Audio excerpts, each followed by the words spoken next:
I pulled my Bentley over to the gravel shoulder of the Long Island Expressway, the hazard lights blinking against the gray New York sky. Rain was beginning to smear the windshield, distorting the headlights of the passing traffic into long, bleeding streaks of white and red. My hands, steady from 40 years of building a luxury hotel empire, were shaking. A sudden, icy sweat had broken out across my neck. In my right hand, I held a small, crumpled piece of lined notebook paper. I had just found it slipped inside my leather passport holder, tucked into the pocket of the glove compartment where I kept my emergency documents. The handwriting was rushed, written in the shaky script of Elena Ortiz, our housekeeper of 10 years. The note contained only 12 words, but they felt like a physical blow to my chest. They changed your medication. Do not drink the coffee. Check the study cameras. My name is Gideon Vance. I am 68 years old. And in that quiet, suffocating moment inside my car, I realized my life was no longer my own. Just 40 minutes earlier, I was at JFK Terminal 8, hugging my son Preston and his wife Lydia. I handed them $20,000 in cash for their trip, telling them to enjoy their Bora Bora getaway, which I fully funded. I watched them wave goodbye, playing the generous old man who paid their credit cards, tolerated their excuses, and cushioned their business failures. I drove away, thinking my son was finally happy. But now, sitting on the side of the highway, my heart was hammering against my ribs. I picked up my phone and opened the security application. It was connected to a set of hidden, pinhole cameras I had installed in my private study years ago, a security measure I had kept entirely to myself. The network was private, bypassing the main home automation system. I tapped the screen and the live feed loaded. The shock was so intense I couldn't breathe. They were not in the air. They were not on a flight to the South Pacific. They were standing right inside my private study in the Hamptons. Lydia was holding a bottle of my 1989 Chateau Margaux, a rare vintage I had been saving for my 70th birthday. She wasn't just drinking it. She was holding it high and pouring the dark red liquid directly onto my antique Turkish Uşak rug. She laughed, a sharp, metallic sound that echoed through the phone speaker as the crimson wine stained the hand-spun wool. Preston was sitting in my high-backed leather chair. He had his feet propped up on my mahogany desk, his expensive leather loafers spinning my antique brass globe with the tip of his shoe. His face, usually so polite and deferential when he was asking me for money, was twisted into a sneer of pure arrogance. I turned the volume up to the maximum. The audio was crystal clear. "Are you sure the old man didn't suspect anything?" Preston asked, his voice casual, as if he were discussing a business deal. Lydia took another sip from her glass and wiped her mouth with the back of her hand. "Please, he is clueless. He thinks we are halfway to the ocean by now. He was so busy playing the doting father at the airport. He didn't even notice I didn't check my bags. By the time he gets back from his long drive and realizes we aren't there, it won't matter anyway." Then she looked directly toward the bookshelf where the camera was hidden, though she had no idea it was there, and raised her glass in a mock toast. "To his morning coffee," she said, her voice dripping with venom. "I made sure to double the dose of arsenic today. Dr. Barlow said that with his history of coronary artery disease, the autopsy will show nothing but a standard cardiac arrest. The medical record is already clean. The dementia diagnosis is on file. 3 more days, Preston. Just 3 more days of his memory lapses, and the entire $45 million estate belongs to us." Preston chuckled, spinning the globe faster. "You're a genius, Lydia. I'm tired of begging him for every cent. I'm tired of him looking at me like I'm a failure. Once he is in the ground, we sell the hotel shares, liquidate the properties, and finally live the life we deserve. No more lectures. No more waiting." I sat in the absolute silence of my car, the roar of the highway traffic shaking the frame of my Bentley, but inside my head, everything was dead quiet. The boy I had raised alone after his mother passed away when he was only 8. The boy whose gambling debts I had quietly settled, whose failing luxury brokerage I had kept afloat with millions of dollars of my own cash. The boy who looked me in the eye this morning and told me he loved me. He was actively helping his wife poison me to death. Every dizzy spell I had experienced over the last 6 months. The persistent metallic taste in my mouth that I thought was a side effect of my new blood pressure medicine. The sudden memory lapses that Dr. Barlow, Preston's close friend and golf partner, had diagnosed as early onset Alzheimer's. It wasn't a disease, it was an assassination attempt. They had been slowly stripping away my mind and my body, preparing the world for my sudden natural death. My hands stopped shaking. The panic was replaced by a cold, heavy weight that settled deep in my stomach. The Gideon Vance who wanted to be a loving father, who wanted to believe his son was just a late bloomer who needed support, died on the shoulder of the Long Island Expressway. The man who was left was the developer who had survived the New York real estate wars of the 1980s. They wanted my heart to stop beating. Instead, they had just forced it to remember how to fight. Going back was a death sentence. If I confronted them, they would lie or panic and finish the job. I had to be invisible. I took the SIM card out of my phone, snapped it in half, and tossed the pieces out the window into the rain. I reached into the glove compartment and pulled out a clean prepaid burner phone I had purchased for emergency business travels. I turned it on and sent a text to the only person in that house who had risked everything to save my life. Elena, I am safe. Act normal. Do not let them know you warned me. I will handle this. I put the Bentley into gear and merged back into the traffic, heading west toward Manhattan. I was entering a war zone, and I was going to use every legal, financial, and corporate weapon at my disposal to ensure my son and his wife got exactly what they deserved. The hunt had begun. The wipers on the Bentley fought a losing battle against the heavy downpour. On my dashboard, the burner phone screen glowed with the study's security feed. Lydia had set the bottle of Margot's on my desk and was rummaging through my private files, throwing bank statements and property deeds onto the floor. "Where does he keep the red ledger, Preston?" she snapped. "You said the codes for the offshore assets were in it. It's not in the desk." Preston sat in my leather chair, twirling my gold pen. "It's in the wall safe behind the painting. But we don't need the codes today. We need the power of attorney signed first. If the bank rejects the signature, the codes don't matter." Lydia leaned over his shoulder. "Then practice. You've studied his handwriting for 3 months. Let me see what you've got." Preston pulled a blank power of attorney form toward him. He gripped the pen, copying the capital G from an old letter of mine. He finished writing my name, then shook his head. "It's too shaky," he muttered. "The V's loop is too tight. My dad's hand trembles, but his signature still flows. If the bank inspects this, they'll flag it." "Then do it again," Lydia commanded, rubbing his shoulders. "He's 68 with documented dementia. If it's irregular, we say his tremors were bad. Dr. Barlow's medical files back us up. The bank won't challenge a signature matching a man with advanced cognitive decline. Keep practicing. We have 3 days." "I know," Preston said, pulling another form. "But I don't want to spend 20 years in federal prison for a bad cursive loop." I watched them, my chest tightening. I was witnessing my own murder being planned while driving through a storm. They had manipulated Dr. Barlow, my family doctor and Preston's golfing partner, into fabricating an Alzheimer's diagnosis. Every time I felt dizzy or forgot a name, they weren't worried. They were celebrating, building a paper trail to explain away my death and take my $45 million estate. 3 days, Lydia murmured, looking at the grandfather clock in the corner of the study.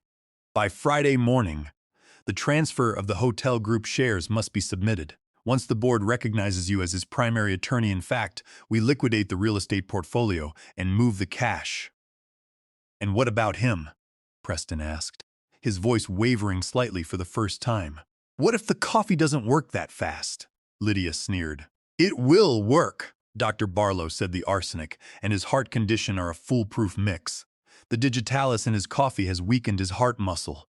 Today's double dose will trigger a fatal arrhythmia. He'll go to sleep and never wake up. It's clean, and it's what he deserves for hoarding his wealth.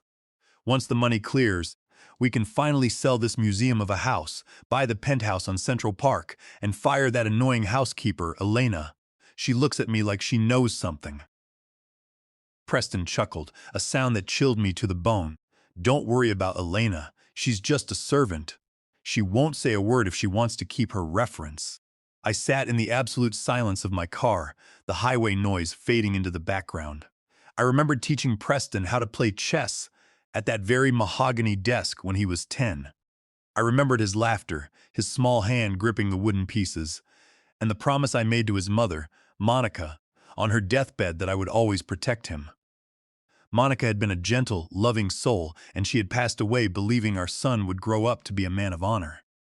If she were alive today, seeing the boy she cherished turn into a calculated monster, it would have broken her heart.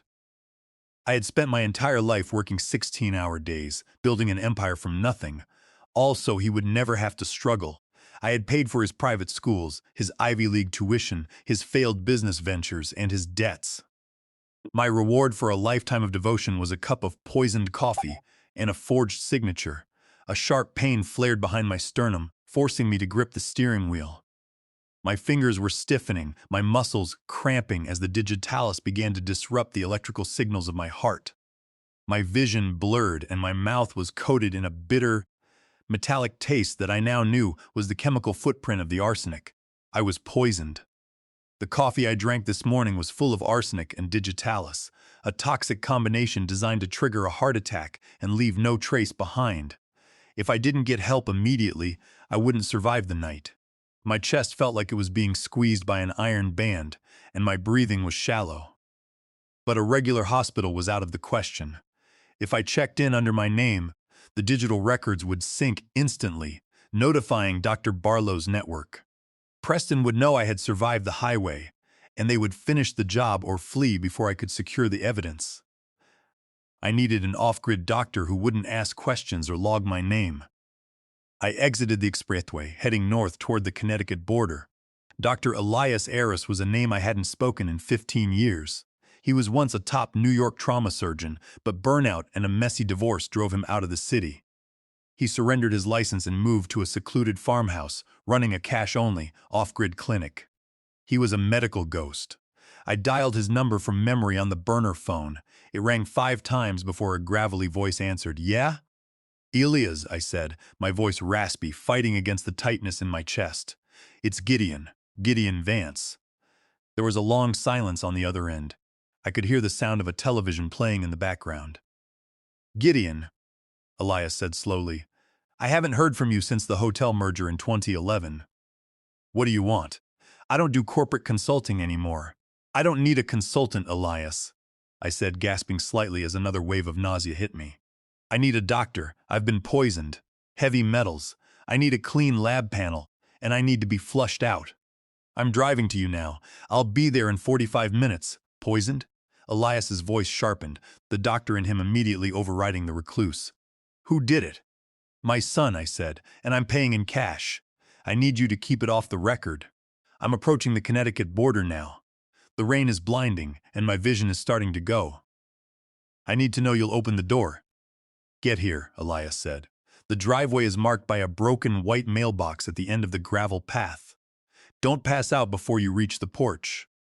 I'll have the collation bags ready." He hung up, and I tossed the phone onto the passenger seat, pressing my foot down on the accelerator.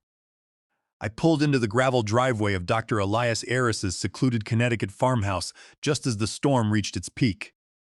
The broken white mailbox was barely visible, half buried under wet weeds. The farmhouse was dark, save for the pale fluorescent light spilling from the windows of a converted barn at the rear of the property. I stumbled out of the Bentley, my knees immediately buckling as my shoes hit the wet gravel. My legs felt like lead, heavy and unresponsive, a symptom of the poison slowly seizing my nervous system. I dragged myself to the door, leaning heavily against the wooden frame, and knocked 3 times before collapsing. Elias opened the door, his eyes widening. He didn't see the proud, untouchable hotel tycoon he had known in the city. He saw a gray-faced, shivering old man covered in mud and rain. Without a word, he grabbed me under the arms, his surgeon's grip firm and steady, and hauled me inside. The exam room was stark, smelling of rubbing alcohol, floor wax, and old medical journals. He helped me sit on the paper-covered table. The room was warm, but I couldn't stop shivering. Elias immediately began to work, his movements methodical and quiet. He wrapped a blood pressure cuff around my arm, frowned at the reading, and then pulled a penlight from his pocket, checking my pupils. "Your heart is racing, Gideon," he muttered, drawing a series of deep breaths. "And your eyes are sluggish. Roll up your sleeve." He drew vial after vial of dark red blood, placing them in a metal rack. Then, he took a pair of surgical scissors and clipped a few strands of hair from the crown of my head, sealing them in a plastic bag. Finally, he took my hands, holding my fingers under the bright lamp. He ran the tip of his thumb across my fingernails, pointing out the thin, white horizontal lines that had recently appeared near the cuticles. "Me's lines," he whispered, looking up at me. "Classic indicators. Gideon, how long have you been feeling like this?" The dizziness started about 6 months ago. I croaked, my throat dry and burning. The nausea, the brain fog.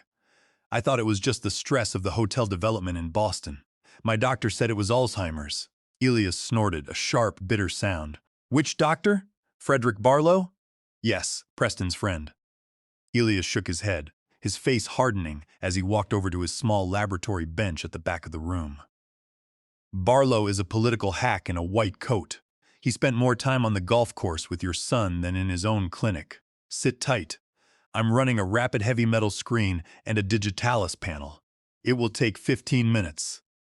He vanished into the back room, leaving me alone in the silence, broken only by the rain drumming on the tin roof. This was the moment the weight of the betrayal truly settled over me. It was one thing to see my son on a camera screen, but it was another to feel the physical chemistry of his greed killing me. Dr. Barlow had used his medical license to validate my murder. He had built the perfect legal alibi. If I died of a sudden cardiac arrest, no coroner would look twice at a 68-year-old man with a documented history of coronary issues and advanced dementia. It was a perfect institutional crime.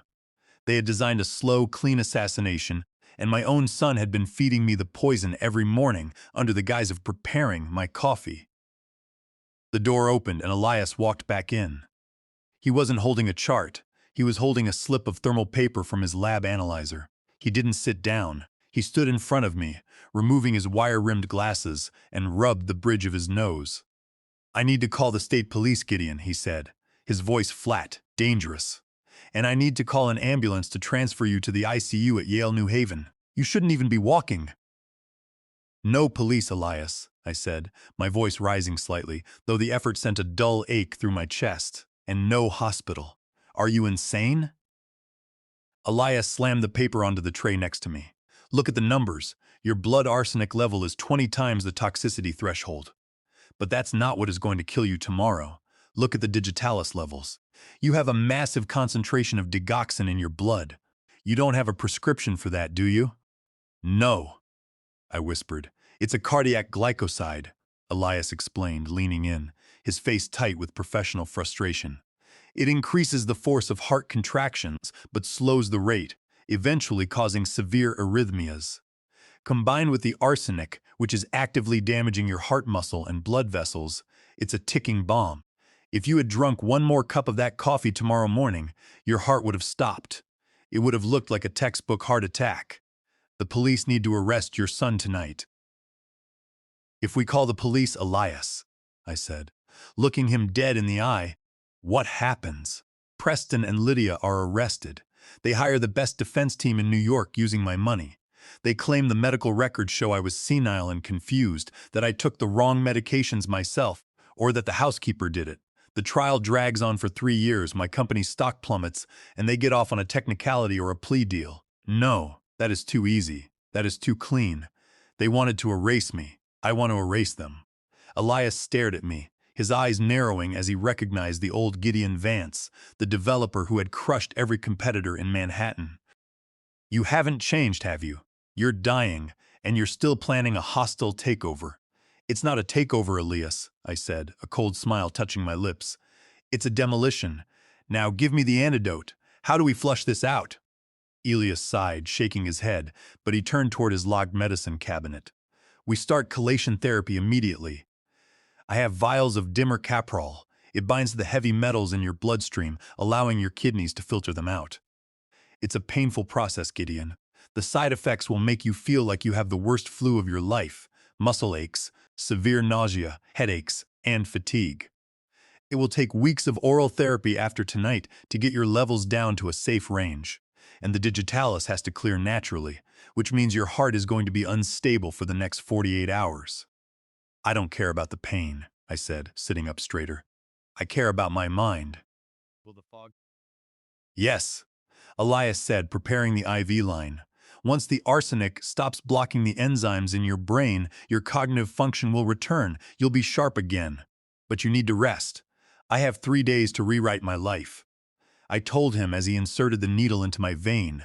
Rest is a luxury I can't afford. The Dimercaprol hit my bloodstream like a wave of liquid fire. I gripped the edges of the examination table, my teeth grinding together as a dull, throbbing ache spread from my arm into my chest and down to my thighs. Elias had hung the IV bag from a rusty metal stand, the fluid dripping steadily into my vein. The side effects were immediate. A thick, metallic taste, much stronger than before, flooded my mouth, and a brutal, throbbing headache blossomed behind my temples. My forehead was slick with cold sweat. Elias sat on a stool next to me, a portable EKG monitor resting on his knees. The machine beeped in an irregular, stuttering pattern. Every few seconds, the line on the small screen would throw a sharp, distorted spike, a premature ventricular contraction. "Your heart is throwing PVCs, Gideon," Elias said, his eyes glued to the screen. "That's the digitalis talking. The chelation is binding the arsenic, but it's putting a massive strain on your cardiovascular system. If your blood pressure spikes or if you take a sudden physical shock, you could slip into ventricular fibrillation. You need to lie still and keep your heart rate below 75. "I am still, Elias," I muttered, my voice barely a whisper. I picked up the burner phone with my left hand, the screen still showing the live camera feed of my study in the Hamptons. On the monitor, Preston was holding up the forged power of attorney form, examining it under the desk lamp. He passed it to Lydia, who looked at it with a critical eye, tracing the lines of the signature with her fingernail. "This is good, Preston," she said, her voice carrying a chillingly calm satisfaction. "The ink is dry and the flow looks natural. The automatic verification software at Vance Holdings Private Bank won't flag this. We have the document that gives us full administrative authority over the corporation's liquid assets." Preston leaned back, crossing his arms. "The emergency board meeting is scheduled for Friday morning at 10. The board members are already expecting a major announcement about my dad's health. I'll present the medical files from Dr. Barlow detailing his advanced cognitive decline and tremors, and then show them this signed general power of attorney. They'll have no choice but to ratify my position as the primary decision-maker for the firm. By 11 Life Friday, the hotel group shares will be under our SAMES, and we can begin the liquidation." "And the 1031 exchange escrow?" Lydia asked, her eyes narrowing. "The $45 million from the Boston sale? We need to make sure those funds are moved before the board realizes what we're doing." "I'm working on that," Preston replied, turning back to the computer screen. "The codes are in his red ledger. I just need to find the combination to the wall safe. I know it's in this room somewhere. I'll find it tomorrow." A cold mathematical rage washed over me. I watched my own son prepare to stand in front of the board of directors. The men and women I had handpicked, the colleagues who had helped me build Vance Holdings into a multi-billion-dollar brand. And lie to their faces. He was going to use a corrupt doctor's note and a forged signature to strip me of my life's work, all while I was supposed to be dying of a heart attack in my bed. I set the phone down and dialed a number I had kept memorized for 30 years. It was the private cell phone of Julian Sharp, my longtime corporate attorney and the only man in New York who knew where every single one of my assets was buried. The media called him the swamp alligator, because once he bit down on a case, he never let go until the bones were clean. The call connected. It was nearly 11:30 at night, but Julian answered on the second ring. His voice was sharp, instantly alert. "Sharp, Julian," I said, fighting through the nausea that was rolling over me in waves. "It's Gideon. I am calling from a secure burner. I need you to open a new file, a war file." A brief silence followed, then the rustle of papers. "Gideon, where are you?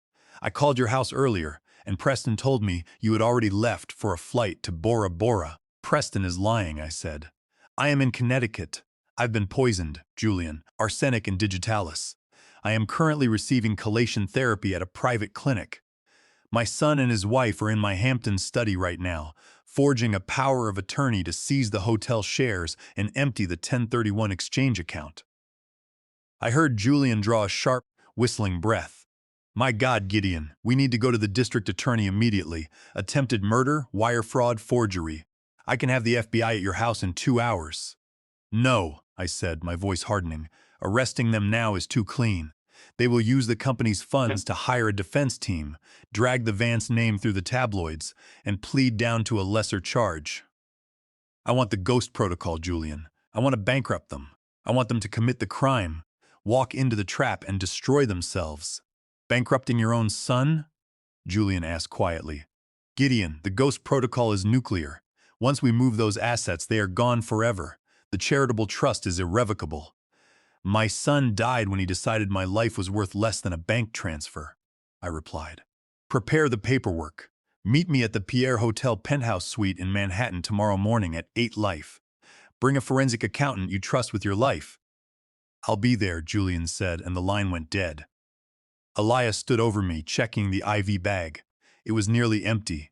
The burning in my veins had subsided into a dull, heavy ache, but my head felt clearer than it had in 6 months.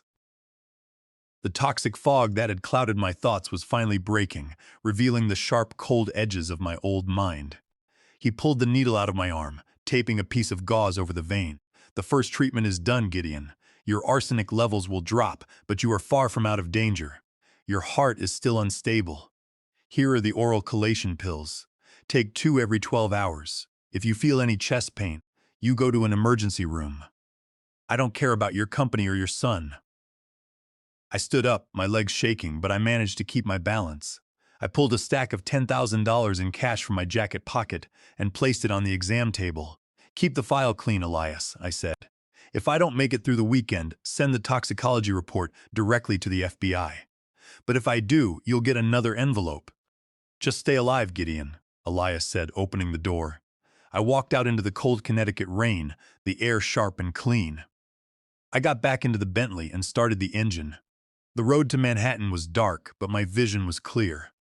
The dawn light over Manhattan was cold and gray, filtering through the floor-to-ceiling windows of the penthouse suite at the Pierre Hotel.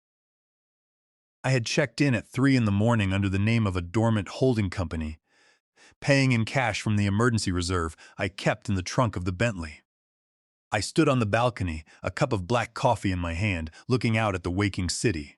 The physical ache in my joints from the Demercaprol was severe, but my mind was operating with a cold, mathematical clarity I hadn't felt in months. The poison was being systematically stripped from my system, and with it, the last traces of my sentimentality. At exactly 8 a.m., the doorbell of the suite rang. I opened it to find Julian Sharp, my attorney of 30 years, standing in the hallway. Beside him was Sarah Keller, a brilliant forensic accountant who had spent the last decade tracing assets for federal investigations. She carried a heavy leather briefcase and looked as sharp and unsentimental as Julian. Julian walked into the living room, set his coat on the armchair, and looked me over. You look like you've been run over by a subway car, Gideon. I feel like it, I admitted, sitting down at the glass dining table. But I'm alive. Did you bring the documents? Julian opened his briefcase and pulled out a thick blue folder, placing it in the center of the table. This is the draft for the Vance Irrevocable Charitable Remainder Trust. If you sign this, Gideon, you are legally transferring all your personal real estate holdings, your liquid assets, and your majority shares in Vance Holdings into the trust. The beneficiary is the Vance Foundation for Pediatric Cancer Research. Once the signature is notarized, it is absolute. You cannot change your mind, and you cannot pull the assets back. You will be stripping Preston of his entire inheritance. Preston tried to strip me of my life, I said, my voice steady. I have no son. Sign it. Sarah Keller opened her laptop, the screen reflecting in her glasses as she cracked her knuckles. I've already begun the audit on Preston's luxury brokerage firm, Gideon. It's a disaster. He is currently carrying $3.2 million in personal debt, and he has been using his company's operational accounts to fund Lydia's lifestyle. If we pull your financial support, his firm will default on its loans within 48 hours. Good, I said. Let it crash. But simply moving the money isn't enough, Julian. If Preston logs into the corporate accounts on Friday and finds them empty, he'll know the game is up. He'll panic, hire a defense lawyer, and try to contest the trust by claiming I was senile when I signed it. I need him to walk into a federal trap. I need him to commit a crime so undeniable that his own defense team won't touch it. Julian leaned forward, his elbows on the table. You mentioned the ghost protocol. What are you planning? I want to shadow mirror the accounts, I explained, leaning back in my chair. I want Sarah to create a sandbox digital banking portal. When Preston logs into Vance Holdings using my stolen administrative credentials, I want him to see a simulated balance of $45 million. He must believe he has full access to the funds. He must believe the power of attorney is working. Sarah looked up from her screen, a faint, professional smile appearing on her face. That's technically simple, Gideon. I can route the bank's local server traffic through a private VPN. The interface he sees will look identical to the real portal, but any transfer he executes will actually be recorded on our secure server as an attempted unauthorized wire transfer without moving a single real dollar. And the bait? Julian asked, raising an eyebrow. Preston is greedy, but he's not stupid. If he suspects the accounts are empty, he won't execute the transfer. The bait is the 1031 exchange escrow, I said. 3 weeks ago, we finalized the sale of our Boston luxury hotel asset for $45 million.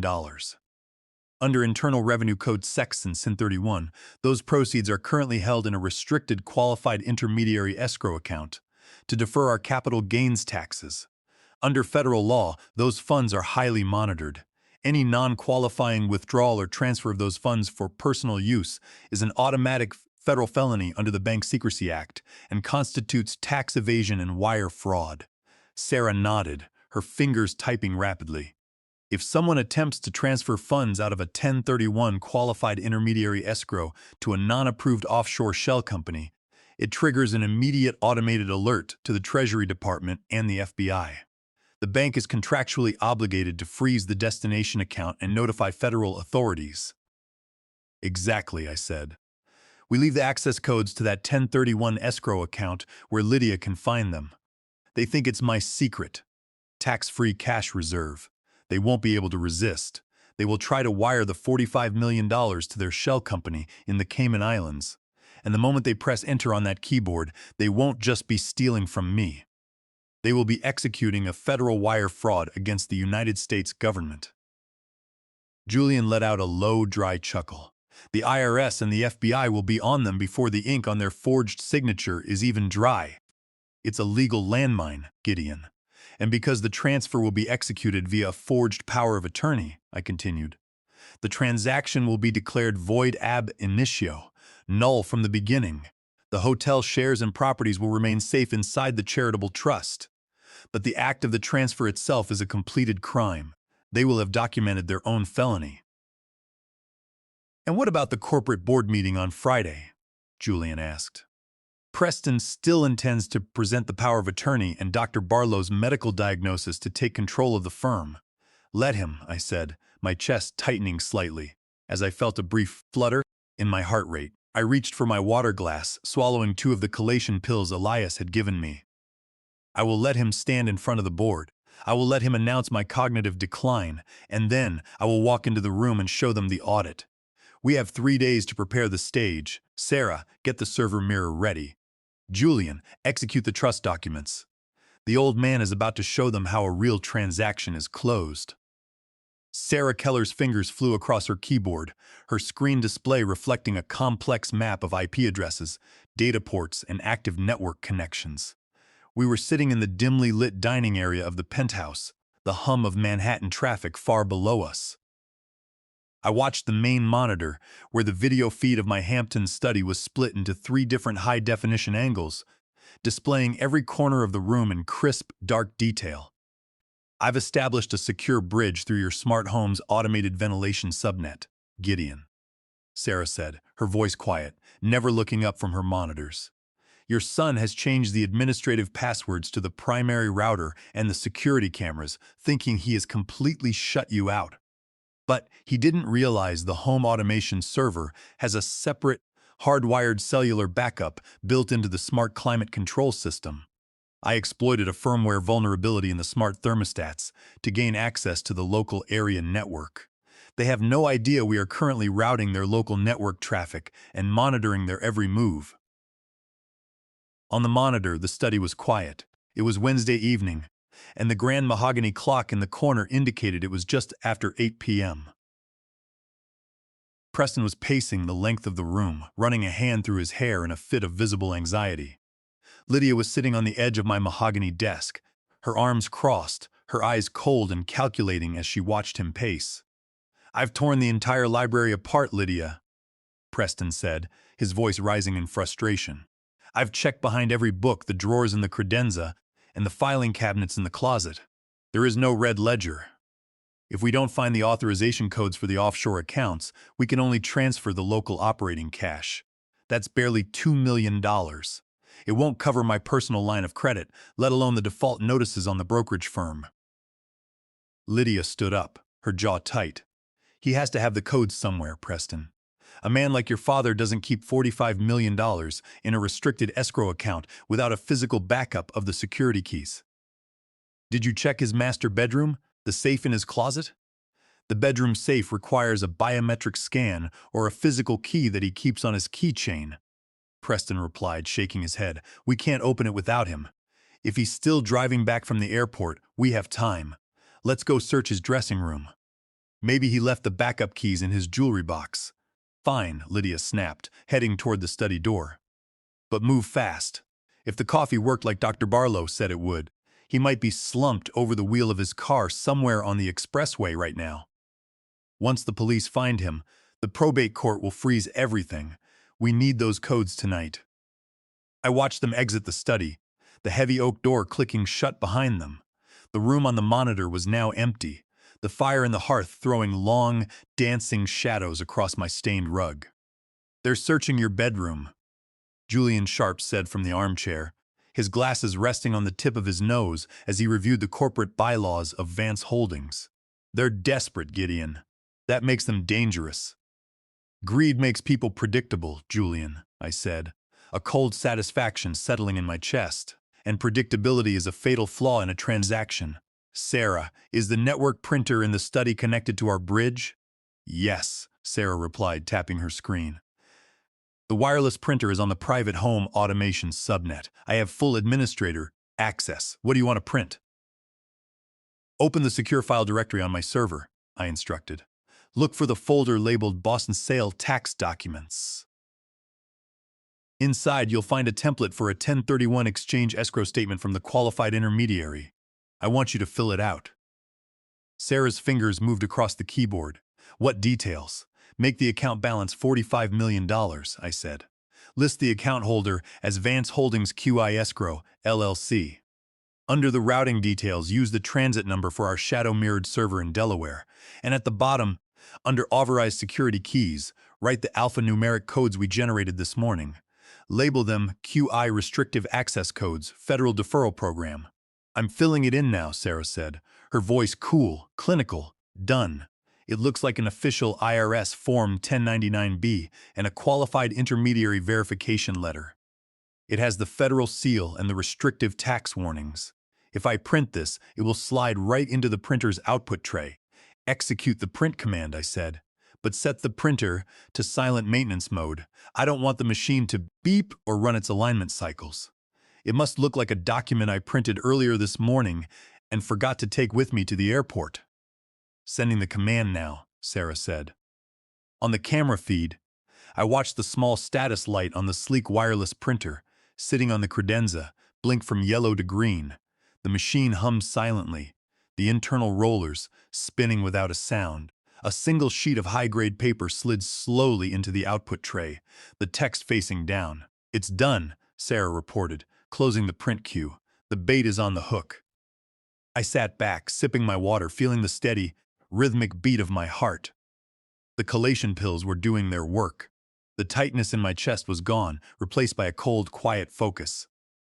"They think they are the hunters," I murmured, watching the empty study on the monitor. "They think they are searching my house for my secrets. They have no idea I am currently writing the script for their arrest. If they find that paper, Gideon Julian warned, looking up from his files. They will attempt the transfer immediately. They won't wait for Friday. They will try to drain the $45 million tonight. That is exactly what I want, I said. The sooner they execute the wire transfer through the forged power of attorney, the sooner the federal alerts are triggered. I want the FBI waiting for them before they even walk into the board meeting. Let them find it. On the screen, the study door opened. Preston and Lydia walked back into the room, their faces flushed with anger and disappointment. Preston kicked the leg of my desk in frustration. Nothing, he spat. Just old watches and letters, no keys, no ledger. Lydia turned, her eyes scanning the room, and then she froze. Her gaze had landed on the printer credenza. On the monitor, Lydia took 2 steps toward the printer credenza, her eyes narrowing as she looked at the sheet of paper resting in the output tray. She picked it up, flipping it over to read the text printed on the front. I watched her face transform. The irritation and frustration evaporated, replaced by a sudden predatory excitement. "Preston," she whispered, her voice carrying a sharp electric edge. "Get over here! Look at this!" Preston walked over, his shoulders slumped in defeat. "What is it? Just another report." "It's a qualified intermediary escrow statement for the Boston hotel sale," Lydia said, her voice rising in a triumphant hiss. "It was sitting right here in the printer tray. He must have printed it this morning before we left for the airport and forgotten to pick it up." "Look at the bottom, Preston. Look at the security codes." Preston grabbed the paper from her hands. I watched him zoom in on the page, his eyes scanning the details. Boston sale, $45 million. And there they are, the QI restrictive access codes. It's a 16-character alphanumeric key. "Lydia, this is the authorization code to the capital gains deferral account." "I told you," Lydia said, laughing, a sharp, cold sound that grated against my ears. "The old man is losing his grip. He's leaving $45 million lying around on the printer like junk mail." "We don't need the red ledger anymore, Preston. We have the keys to the vault." "But wait," Preston said, his voice wavering slightly as he looked at the document. "This is a restricted 1031 exchange account. If we transfer the funds out of this account to a non-qualifying entity, it triggers a massive tax penalty. The bank might flag it." Lydia grabbed his collar, pulling him close. "The bank doesn't care about the tax status, Preston. That's between your father and the IRS. The bank only cares if the transaction is authorized. We have the signed power of attorney, and we have the escrow codes. The online portal has an automatic document upload for POA forms. We scan the POA, upload it to the system, enter the codes, and execute the transfer to the shell company in Nevis tonight. By Friday morning, the money will be offshore, and we can present the board of directors with a completed transaction. If your father is dead, who is going to challenge the signature? The dead don't sue." Preston stared at the paper, the greed in his eyes burning out any remaining caution. "You're right. If the signature matches the medical profile of a man with tremors, the bank's automated compliance system will pass it." "Let's do it." In the penthouse at the Pierre, Sarah Keller turned her head to look at me, her fingers resting on her keyboard. "They're scanning the forged power of attorney now, Gideon. The green light on the flatbed scanner is active. I see the data packet coming through the router." I watched the monitor as the green light of the scanner bar moved slowly across the document, casting a pale, sickly light on Preston's face. "Julian," I said, looking at my attorney, who was standing by the window. "Are the legal trust registrations finalized?" Julian nodded, holding up his tablet. "Yes. The Vance Irrevocable Charitable Remainder Trust was officially registered with the state of New York at 4:30 p.m. today. The corporate bylaws have been updated, and the transfer of your majority hotel group shares to the trust is legally complete. Effective immediately, you own nothing. The $45 million in assets belongs to the Pediatric Cancer Foundation. The document Preston is about to upload is completely void under the doctrine of fraud in the factum. He is attempting to exercise authority over property that no longer belongs to you or him. Under U.S. law, you cannot delegate authority over assets you no longer own." "And the shadow mirror?" I asked Sarah. "Active and waiting," Sarah said, pointing to a terminal screen displaying a virtual server environment. "The VPN has successfully intercepted their session." The moment Preston logs into the banking portal, he will be routed to our simulated gateway in Delaware. To his laptop, it will look like he is connected to the real bank. The account balance will show $45 million, and the document upload portal will accept his forged power of attorney scan. But the entire transaction is a digital trap. We are capturing every keystroke, the IP address, the uploaded PDF, and the electronic signature. This is the critical step, Gideon, Julian said, walking back to the table, his face grave. Under federal law, the moment Preston uploads that forged power of attorney to the banking portal and enters those qualified intermediary codes to execute an unauthorized transfer, he completes the act of federal wire fraud and identity theft. Under 18 U.S. Code Section 1343, wire fraud involving a financial institution carries a penalty of up to 30 years in federal prison. And because he is targeting a restricted 1031 tax deferral account, he is also committing international money laundering and tax evasion. The qualified intermediary system is designed to prevent constructive receipt of the funds by the seller to defer taxes. By trying to seize those funds for personal use, he is breaking the core tax structure of the United States. He is stepping onto a landmine. I watched the monitor as Preston sat down at my mahogany desk and opened his laptop. Lydia stood behind him, her hands resting on his shoulders as he navigated to the private banking portal. "He's logging in," Sarah whispered. On the screen, Preston typed in my username and the password he had stolen from my desk. The screen loaded, showing the simulated banking interface Sarah had built. The balance displayed was $45,000. "It's there," Preston said, his voice trembling with excitement. "The $45 million is in the escrow account. Lydia, we're in. Upload the POE," Lydia commanded, her eyes fixed on the screen. "Do it now, Preston. Move the money before the morning." I looked at my son's face on the screen. He was smiling. The boy I had protected and provided for was about to execute a transfer that would seal his own fate. My heart felt cold like ice, but my head was perfectly clear. "Spring the trap, Sarah," I said softly. Preston's hand was visibly trembling on the trackpad as he positioned the cursor over the confirm upload button. I watched him through the screen, his face pale under the desk lamp.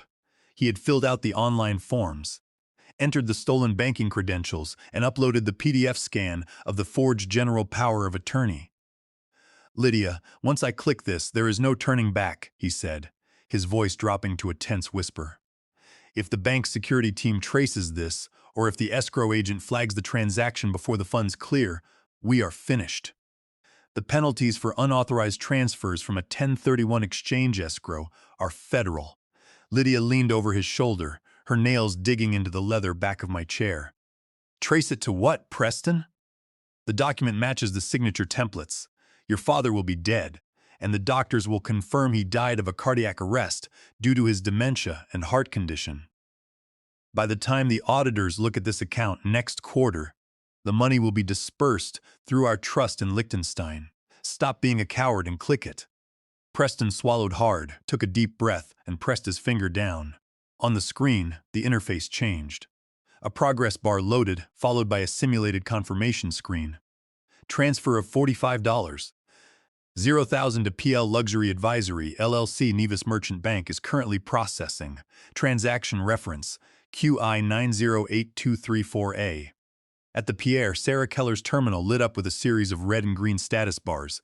"We have the packet, Gideon," she announced, her voice calm and steady. "The forged power of attorney PDF is fully saved on our server. I have recorded their source IP address, the system metadata, the specific timestamp, and the exact alphanumeric keys they entered. The execution of the transfer is complete." Julian Sharp walked over, looking at the terminal. "The crime is fully documented. Under federal law, the act of wire fraud is complete the moment the electronic transmission is sent with intent to defraud. It doesn't matter that the money didn't actually leave the bank. The attempt itself carries the full weight of the statute.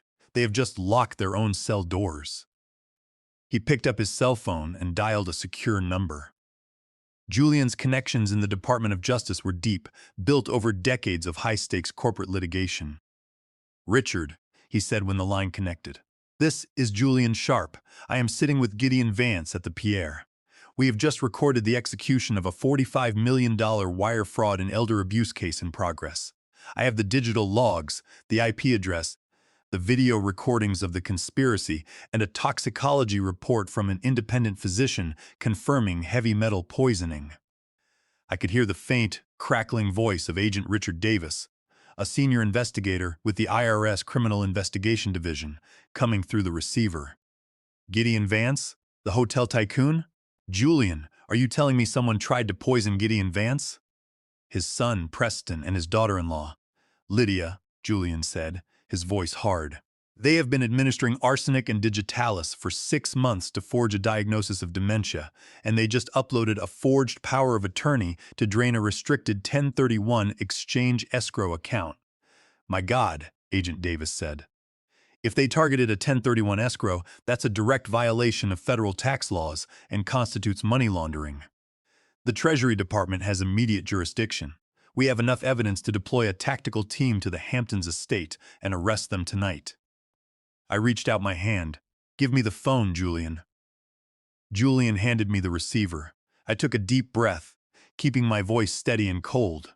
Agent Davis, this is Gideon Vance. Mr. Vance, the agent said, his voice immediately softening with respect. I am glad to hear you are safe. We can have federal marshals at your home within the hour. No, I said, my voice cutting through his suggestion. I don't want them arrested in the middle of the night at my house. If you pick them up now, they will claim they made a mistake, that the transfer was an accident, or that they were trying to manage my assets for my own protection. I want them to expose themselves fully.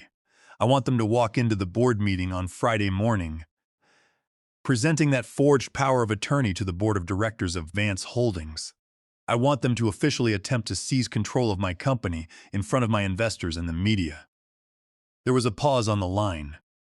Mr. Vance, if they present that document in a formal corporate setting, they will be committing additional state and federal crimes, including securities fraud and corporate identity theft.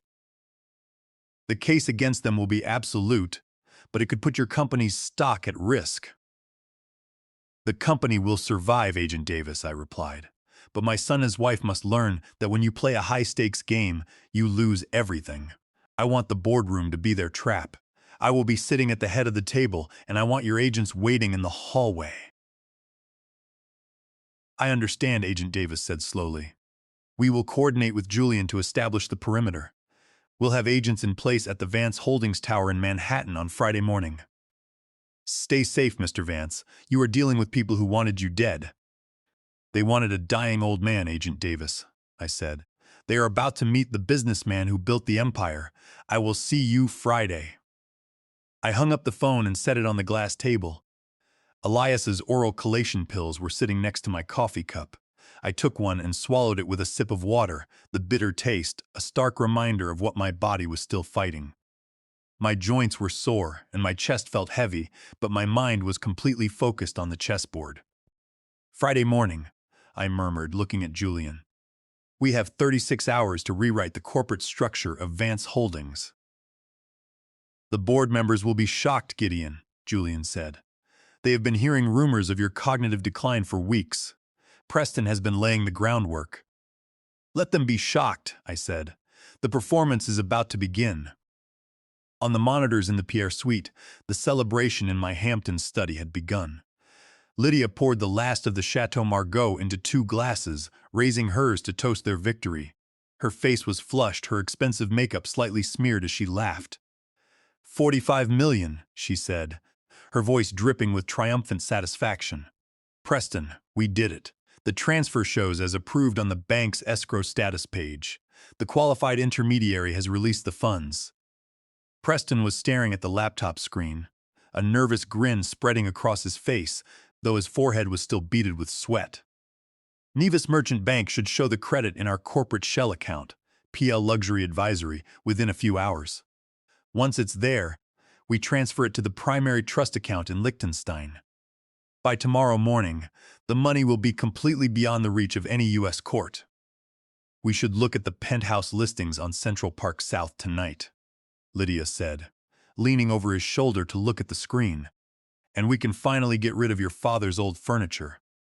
I want a modern interior, nothing from the 80s. I watched them on the screen, feeling a strange, cold detachment. They were discussing the renovation of my house as if I were already dead. They were spending $45 million that did not exist, using a forged document that carried no legal authority. In the penthouse, Sarah Keller was monitoring the shadow-mirrored traffic. The fake confirmation page worked perfectly, Gideon. Preston's browser is displaying a successful transaction. The document they uploaded has been parsed and archived on our server. I have already sent a secure copy of the forged signature to Julian's firm. Julian was sitting at the table, a notary public from his law firm standing next to him. A stack of legal documents lay between them. The ink on the signatures fresh. Gideon, Julian said, gesturing to the papers. The Irrevocable Charitable Remainder Trust is fully signed, witnessed, and notarized. The transfer of your 51% voting shares in Vance Holdings to the St. Jude Pediatric Cancer Foundation is legally binding, effective immediately. You own no personal shares. You own no real estate. You own no capital gains assets. He stood up, walking over to stand beside me. The corporate bylaws of Vance Holdings state that any transfer of majority control requires the approval of the trustee of the majority shares. Since I am the sole designated trustee of the new foundation trust, Preston's general power of attorney is completely useless. Even if the document were real, it only delegates authority over assets that belong to you personally. Since you no longer own the corporate shares, his power of attorney has no jurisdiction over Vance Holdings. He has zero voting rights. And the board meeting? I asked, swallowing another collation pill with a sip of water. My muscles were beginning to ache, a deep flu-like soreness that was a side effect of the Dimercaprol, but my thoughts were sharp and cold. The board of directors consists of 5 members, holding the remaining 49% of the shares, Julian explained. Preston has spent the last 3 weeks convincing them that you are losing your mind. He has scheduled the meeting for Friday morning to officially present Dr. Barlow's diagnosis of cognitive decline and demand that the board recognize his power of attorney. He expects the board to vote in his favor out of fear for the company's stability. He has no idea that the 51% voting block is already held by the foundation and that I will be voting to reject his authority. Let him prepare his presentation, I said. Let him think he has the board in his pocket. The higher he climbs, the harder the fall will be. On the monitor, the atmosphere in my Hampton study had suddenly changed. Lydia's triumphant smile had vanished, replaced by a look of sharp concern. She was holding her phone, typing rapidly. "Preston," she said, her voice tight. "Log into the Nevis Merchant Bank portal. I just checked the mobile app, and the balance on our PL Luxury Advisory account is still showing 0. Preston frowned, clicking on a new browser tab. "It's an international wire of $45 million, Lydia. The clearinghouse in New York has to route the funds through a correspondent bank. Intermediary banks always hold large corporate transactions for compliance checks. It can take a few hours." He typed in the login credentials for their offshore shell account. The screen loaded, displaying a balance of $0. Under the Pending Transactions tab, there was nothing. "There's no record of the incoming wire," Preston said, a hint of panic returning to his voice. "If the qualified intermediary released the funds, the Nevis server should at least show the wire as pending compliance review." "Refresh the page," Lydia demanded, leaning closer. "It has to be there." The escrow portal said the transfer was approved. Preston clicked the refresh button. The balance remained dollars. "It's fine," he muttered, though he was beginning to rub his neck, a nervous habit he had when he was cornered. The transaction was executed after banking hours. The Fedwire system closes at 6 p.m. The wire will clear the clearinghouse in the morning. It's just a standard overnight delay. "It better be," Lydia hissed, her eyes narrowing as she stared at the screen. "We have the board meeting on Friday. If the money isn't in Nevis by tomorrow afternoon, we won't have time to move it to Liechtenstein before the directors start asking questions." "It will clear, Lydia," Preston said, closing his laptop. "The system confirmed the codes were valid. My dad's account had the funds. There's no reason for it to fail." In the Pierre penthouse, I turned away from the monitor. "They're starting to sweat, Sarah. They're looking at a ghost, Gideon." Sarah Keller said, her fingers typing a final log command. The Nevis Merchant Bank never received a wire request because the entire session was routed to my simulation. They will spend the next 24 hours waiting for a transaction that will never happen. Good, I said. Let them wait. Tomorrow, we prepare the boardroom. On Thursday morning, the rain in Manhattan had cleared, leaving behind a cold, sharp wind that rattled the glass windows of the Pierre penthouse. I woke up at 6:30 a.m., my body feeling stiff and sore from the dimmer caprol, but the severe tremors in my hands had almost completely stopped. The physical poison was leaving my body, and my mind felt as sharp as a diamond. Sarah Keller was already at the table, monitoring the network logs. No new activity from the Hamptons yet, Gideon. They spent the night checking the Nevis account every 30 minutes, but they finally went to sleep. Around 4 a.m., they're still in bed. Let's wake them up, I said.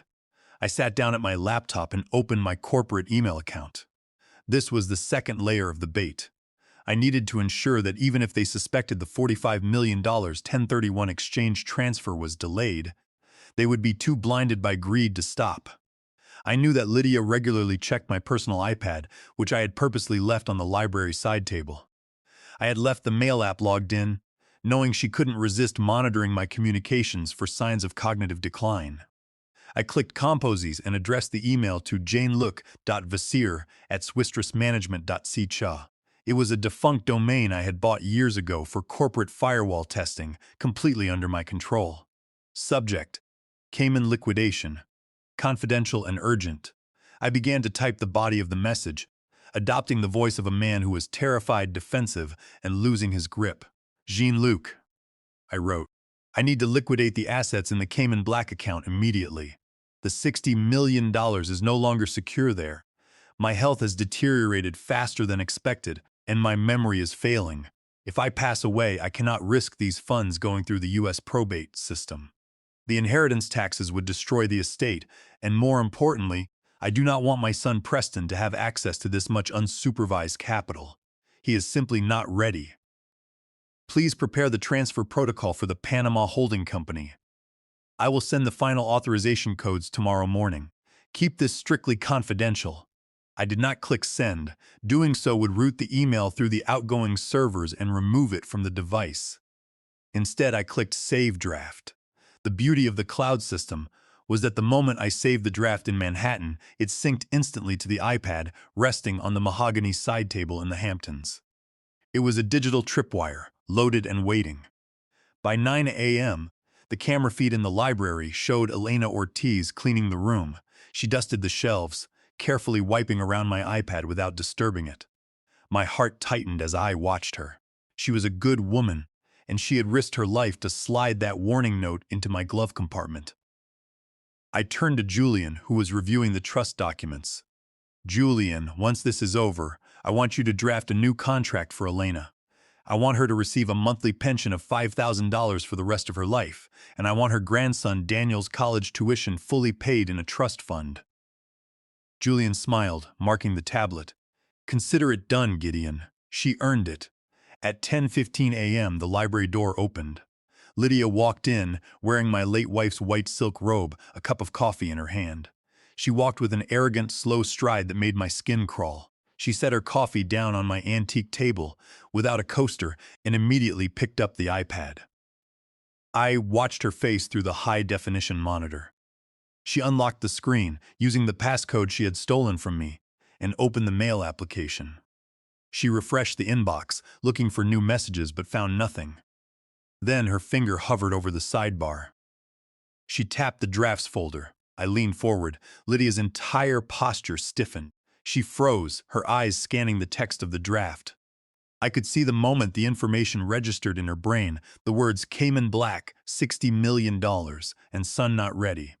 Her jaw dropped, and she looked around the empty room frantically, as if she expected the money to be hidden behind the curtains. She slammed the iPad down on the table, coffee spilling over the rim of her cup, and ran out of the library. A minute later, the bedroom feed showed her bursting into the master suite, where Preston was still lying in bed, scrolling on his phone.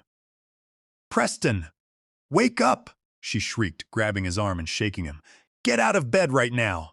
Your father has been lying to us for years. Preston sat up startled. What? Did the bank call? Did the wire clear? Forget the Nevis wire, Lydia yelled, shoving the iPad into his face. Look at this email draft. He has $60 million hidden in a Cayman account, and he's going to transfer it to Panama tomorrow morning because he thinks you're a loser who can't handle unsupervised capital. Preston grabbed the iPad, his eyes scanning the draft. I watched the greed wash over his face, turning his skin pale and his mouth open. 60 million in the Caymans. Why didn't he tell me? That's more than the entire real estate portfolio. Because he was going to hide it from you forever. Lydia screamed, pacing the room. Read the text. I will send the final authorization codes tomorrow. Preston, the codes are here in the house. We have to find them before he sends that email tomorrow morning. If he moves that money to Panama, we will never touch it. But where would he keep them? Preston asked, scrambling out of bed. I've searched the desk. I've checked his filing cabinets. The red ledger, Lydia said, her voice dropping to a harsh wisdom. The one in the wall safe behind the hunting painting in his study. I saw him looking at it last Christmas. He told me it was just old tax returns, but he was holding it like it was gold. The codes for the Cayman account must be in that book. Go check the safe now. Preston didn't hesitate. He ran out of the bedroom in his boxers, heading straight for the study. In the penthouse, I let out a soft, dry laugh. They're running, Julian. The hook is deep. They're going to open the safe, Julian said, his eyes on the monitor. And the moment they enter that combination, they are documenting their own burglary. On the study monitor, Preston had just approached the large oil painting of the hunt scene that hung behind my mahogany desk. He raised his hands to lift the heavy frame, but before his fingers could touch the gold border, his cell phone on the desk rang. The screen flashed with the name Dad. Preston froze, his arms still raised. He turned to look at Lydia, who had just walked into the study behind him. Her eyes went wide. She rushed to his side, grabbing his arm, her voice a hushed, panicked whisper. Answer it, she commanded, shaking him. Answer it, Preston, but act completely normal. Make your voice sound like you're in a hotel room in Bora Bora. He must not suspect we are still in the house. Preston swallowed hard, picked up the phone, and pressed the answer button. He cleared his throat, forcing a bright, chirpy tone that made my stomach lurch. Hey, Dad, he said, his voice loud, carrying a fake enthusiasm. How are you? Did you get to the resort safely? The connection here is a little scratchy, but the beach is beautiful. In the Pierre penthouse, I held my burner phone to my ear. Sarah Keller had set up a call routing protocol that spoofed my old SIM card's caller ID, making it display Dad on Preston's screen. I leaned back in my chair, slumping my shoulders, and forced my voice to crack. I added a heavy, rattling cough, making my breathing sound shallow and labored. Preston, I whispered, letting my voice waver as if my hands were shaking. Is that you, son? Yes. I landed. But my head is spinning, Preston. The flight was so long and the weather here is very hot. My chest feels tight. Oh, that's terrible, Dad, Preston said, looking at Lydia, who was frantically gesturing for him to ask about the coffee. Did you drink the coffee I packed for you this morning? And did you take the blood pressure pills Dr. Barlow prescribed? Yes, son, I croaked, coughing again. I drank every drop of it before the flight. But the dizziness, it's worse today. I forgot where I left my travel wallet for almost an hour. I think the doctor is right. My memory is completely fading. I feel so confused. Lydia smiled, a cold, vicious expression, and tapped the screen of the iPad she was holding, pointing to the drafts folder. Preston nodded, keeping his voice sweet. Just get some rest, Dad. Don't stress about the business. By the way, I was looking through some of the old Vance Holdings corporate tax folders from 2021. I couldn't find the partnership agreements. Do you remember where you kept the red ledger? The one with the old filing documents? I let out a long, heavy sigh into the phone, letting the silence stretch to make him think I was struggling to remember. The red ledger? Oh, my head is so foggy, Preston. I think I left it in the wall safe in my study. Behind the painting, Preston's eyes lit up. He gripped the phone tighter. The safe? Do you remember the combination, Dad? I might need to check the files before the Friday board meeting. The combination, I muttered, making my voice sound weaker. drifting off. It's your birthday, son. Your birth year and month. 1994, 10. Or is it 10? 1994? I can't remember. The red ledger is in there. It has all the private holdings, the Cayman accounts, everything. I wanted to tell you about it when you were ready, Preston. But I'm so tired. Don't worry about it, Dad, Preston said, his voice shaking with excitement. I'll find it. Just go to sleep. We love you. Love you too, son. I whispered and ended the call. I set the burner phone down on the glass table, my chest rising and falling as I took a deep, clean breath. The cold, mechanical rage had returned, settling behind my eyes like iron. My own son, believing I was dying of a cardiac arrest in a hotel room thousands of miles away, had just asked me for the combination to my safe so he could rob me. He hadn't asked about my health out of love. He was checking the progress of the poison. He actually did it, I said, looking at Julian sharp. He didn't hesitate. Julian was staring at his laptop, where a digital audio recorder had captured the entire conversation. The federal prosecution now has a recorded admission of conspiracy, fraud solicitation, and active misrepresentation. Preston has documented his own intent to defraud a senior citizen. The tape is clean, Gideon. And the safe combination? Sarah asked, her screen showing the study camera feed in high definition. The combination is indeed his birth date, I said, my voice cold as I watched the monitor where Preston was already spinning the dial on the wall safe. But the red ledger inside doesn't contain tax returns or Cayman codes. It contains the legal documents for the corporate structure of Vance Holdings and a set of old deactivated offshore accounts from a corporate audit we ran 10 years ago. The codes are useless, but the act of taking that book is a completed burglary. Sarah, make sure you record the exact timestamps of every dial turn. The federal prosecutor will want to match the physical video logs with the digital logs of the phone call. I'm logging it now, Sarah said, her screen flashing green as she locked in the video feed. I've got the exact coordinates of his fingers on the dial. The evidence is pristine. On the screen, the large oil painting of the hunt scene was resting against the wall, casting a long shadow across my desk. Preston spun the heavy steel dial, 1994-10. He paused between each number, his breath fogging the polished brass plating of the safe door. The heavy steel door of the safe clicked, the internal locking bars releasing with a loud metallic clack that sounded like a gunshot in the quiet room.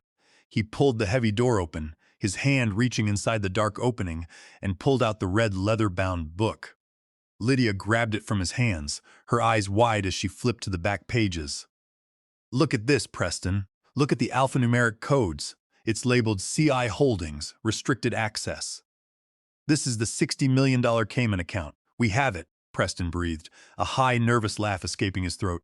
Lydia, we have all of it. I leaned back in my chair, looking down at the city lights. Enjoy it, kids, I whispered to the screen. That book is the heaviest thing you will ever carry. On the monitor, Preston was holding the red ledger, his face flushed with a mixture of terror and victory, while Lydia traced the rows of alphanumeric codes on the back pages. The safe door was wide open, revealing the empty metal shelves inside, and the painting of the hunt scene was leaning awkwardly against the desk.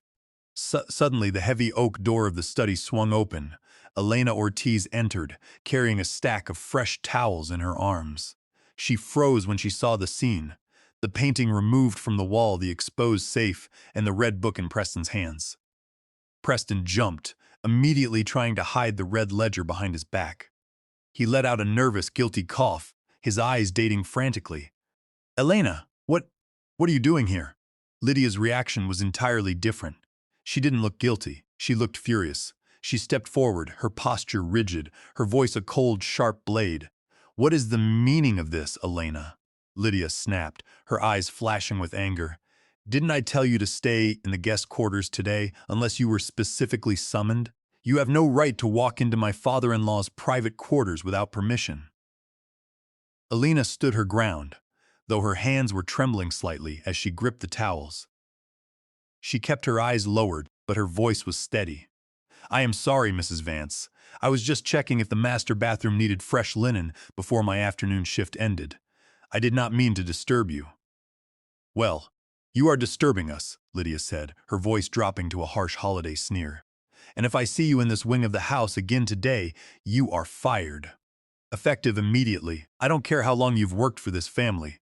Pack your things, go to your room, and stay there until Friday. Do you understand? Elena nodded slowly, her face pale. Yes, Mrs. Vance, I understand. I apologize. She turned and walked out of the study, closing the door behind her. On the screen, Preston let out a shaky breath, running a hand over his forehead. Lydia, she saw the safe open. She saw us with the ledger. What if she calls my dad? What if she has already texted him? She won't call him, Preston, Lydia said, waving her hand in dismissal as she sat down at my desk. She's just a housekeeper. Her reference and her salary are the only things keeping her family afloat. If she says a word to your father, we'll claim she stole from the house. We'll tell him we caught her going through the safe and that's why we opened it. He'll believe us over a servant, especially with his dementia. Her word means nothing. In the penthouse at the Pierre, my fists clenched. The arrogance of my daughter-in-law made my blood run cold, but it was also their fatal mistake. They had no idea that Elena was the one who had saved my life. Since my wife passed away when Preston was 8, Elena had been the quiet anchor of our household, looking after my son as if he were her own. Preston had known her for most of his life, yet he sat there silently while his wife insulted her. I picked up the burner phone and dialed Elena's private cell phone. She answered on the first ring, her voice a hushed, terrified whisper. "Mr. Vance, is that you? Are you okay?" "I am safe, Elena," I said, keeping my voice calm, reassuring.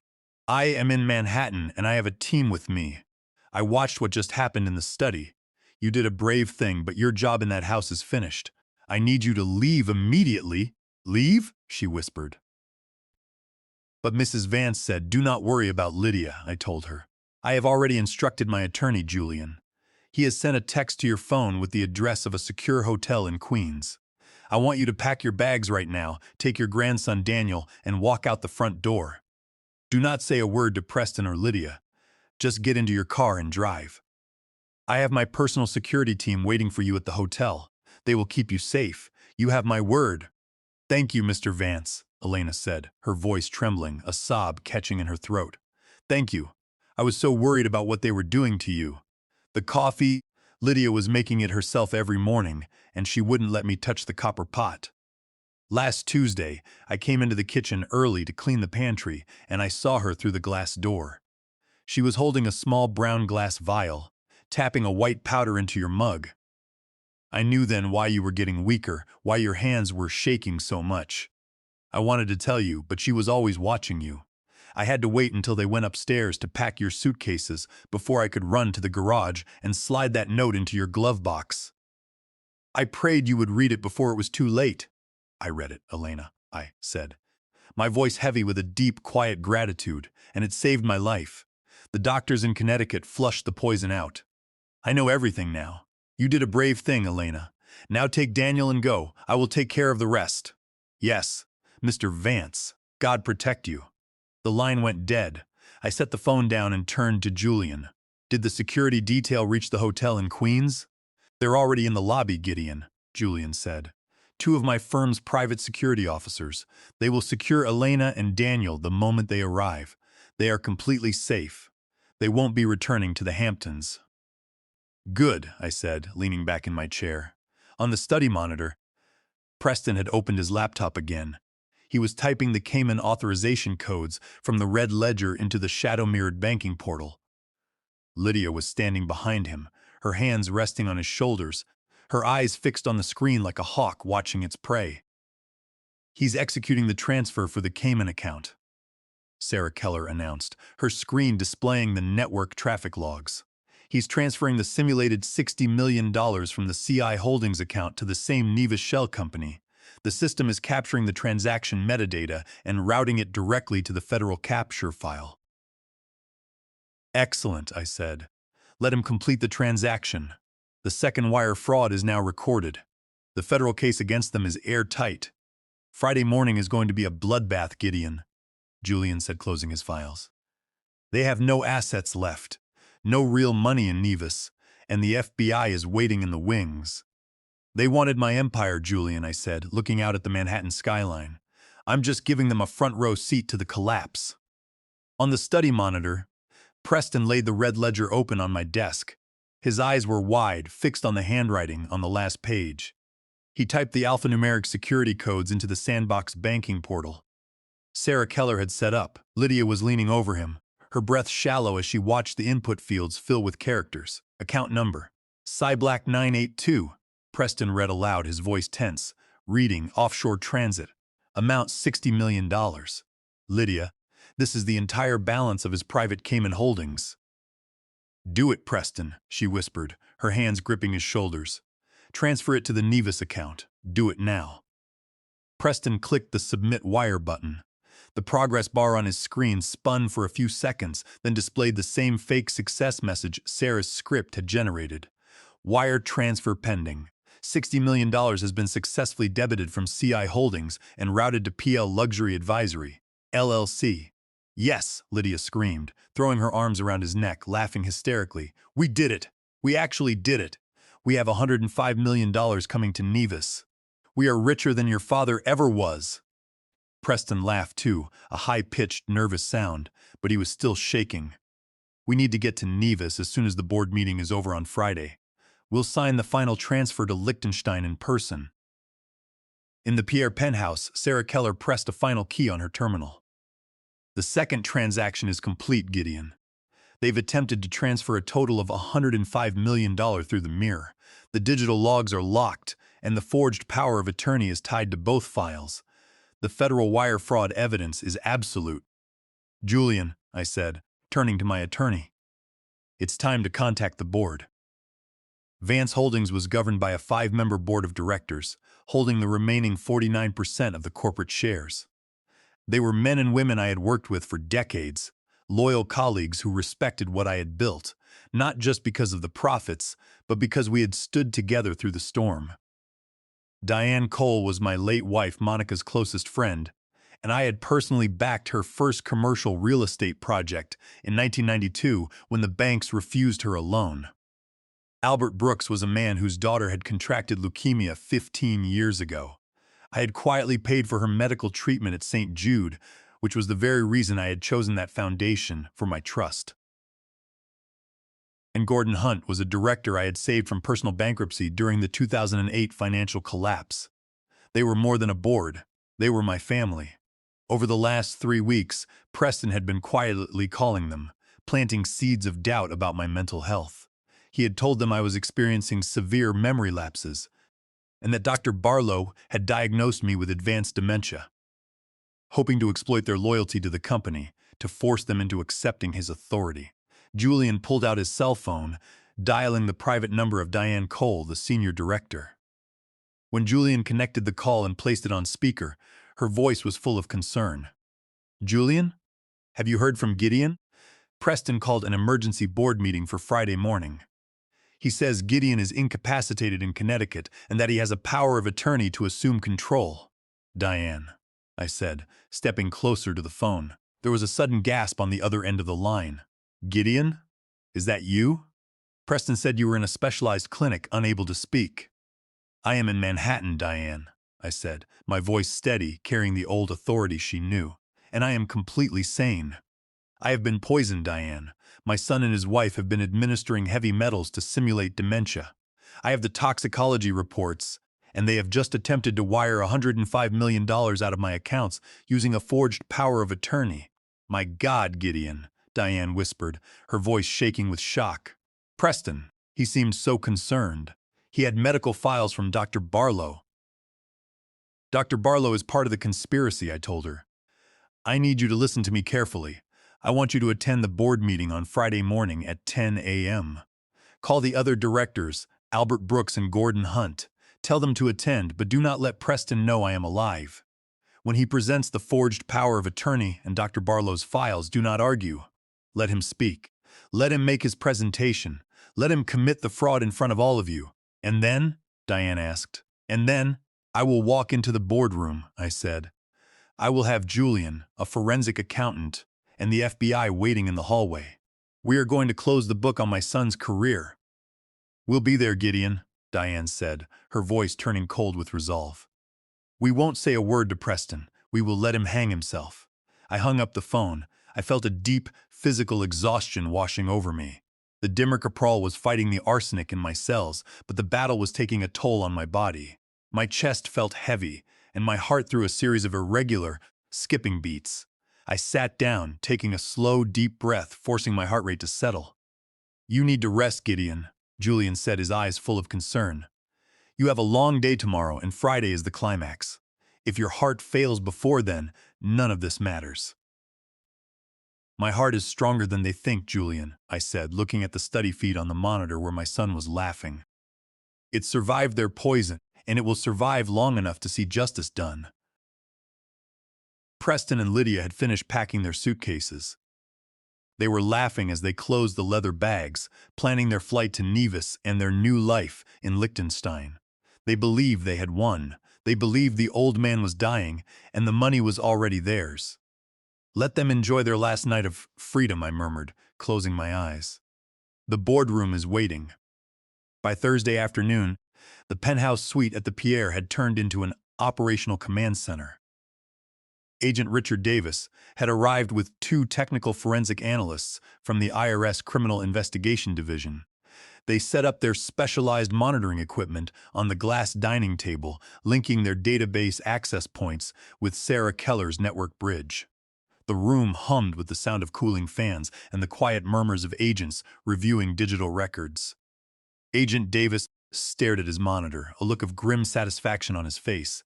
"Mr. Vance, this is one of the cleanest, most documented cases of white-collar crime I have ever seen. Your son and his wife didn't just walk into the trap, they danced on it. The PDF document they uploaded is a perfect copy of the forged general power of attorney, complete with the forged signature of Gideon Vance. The transaction logs show they entered the restricted 1031 exchange codes at exactly 8:12 p.m. last night, attempting to wire $45 million to a shell company in Nevis." "And the Cayman transaction?" I asked, sitting in the armchair. "They executed the second wire at 11:45 p.m., Sarah Keller reported, pointing to a different log screen. "They typed in the codes from your old ledger, attempting to move another $60 million from the CI Holdings account. The IP address matches your Hamptons home router, and the destination account is the exact same corporate entity, PL Luxury Advisory, LLC, registered in Nevis." "Here is the most critical piece," Agent Davis said, tapping a document on the table. "My team ran a corporate search on PL Luxury Advisory, LLC. The registered owners of the shell company are Preston Vance and Lydia Vance. It is a direct personal link. They didn't try to hide behind a nominee or a blind trust. Their names are right on the bank registration files in Nevis. The moment they click submit on that keyboard, they are personally executing international wire fraud and money laundering." "They're greedy, Agent Davis," I said. "And greedy people always look at the size of the prize, never the teeth of the trap." Suddenly, the audio feed from the Hamptons study crackled to life. Preston was sitting at the desk, his phone held to his ear. Eavesdropping through the smart home's automated ventilation bridge, we could hear both sides of the call. The caller ID on Preston's screen showed Dr. Frederick Barlow. "Preston." Barlow's voice was tense, carrying a heavy note of anxiety. "Have you heard anything from the state police or the Suffolk County coroner? If your father was found in his car on the expressway, they should have contacted you by now as the next of kin." Preston leaned back, twirling his gold pen. "No, Barlow, nothing yet.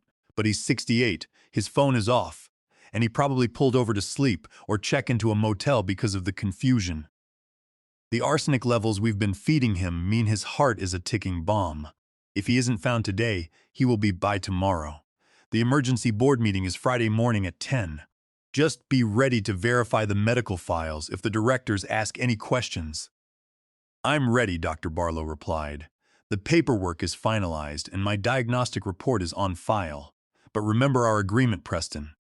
Once you assume corporate control and liquidate the properties, I expect the 10% advisory fee from the trust assets. That's $4.5 million. You'll get your money, Barlow," Preston said, his voice cold. "Just stand by." The call ended, and the room fell into a heavy, suffocating silence. The only sound the quiet hum of the server fans. I looked at the table, my chest tightening, as my heart threw another skipped, irregular beat. I took a slow breath. letting the anger settle into a cold, hard focus.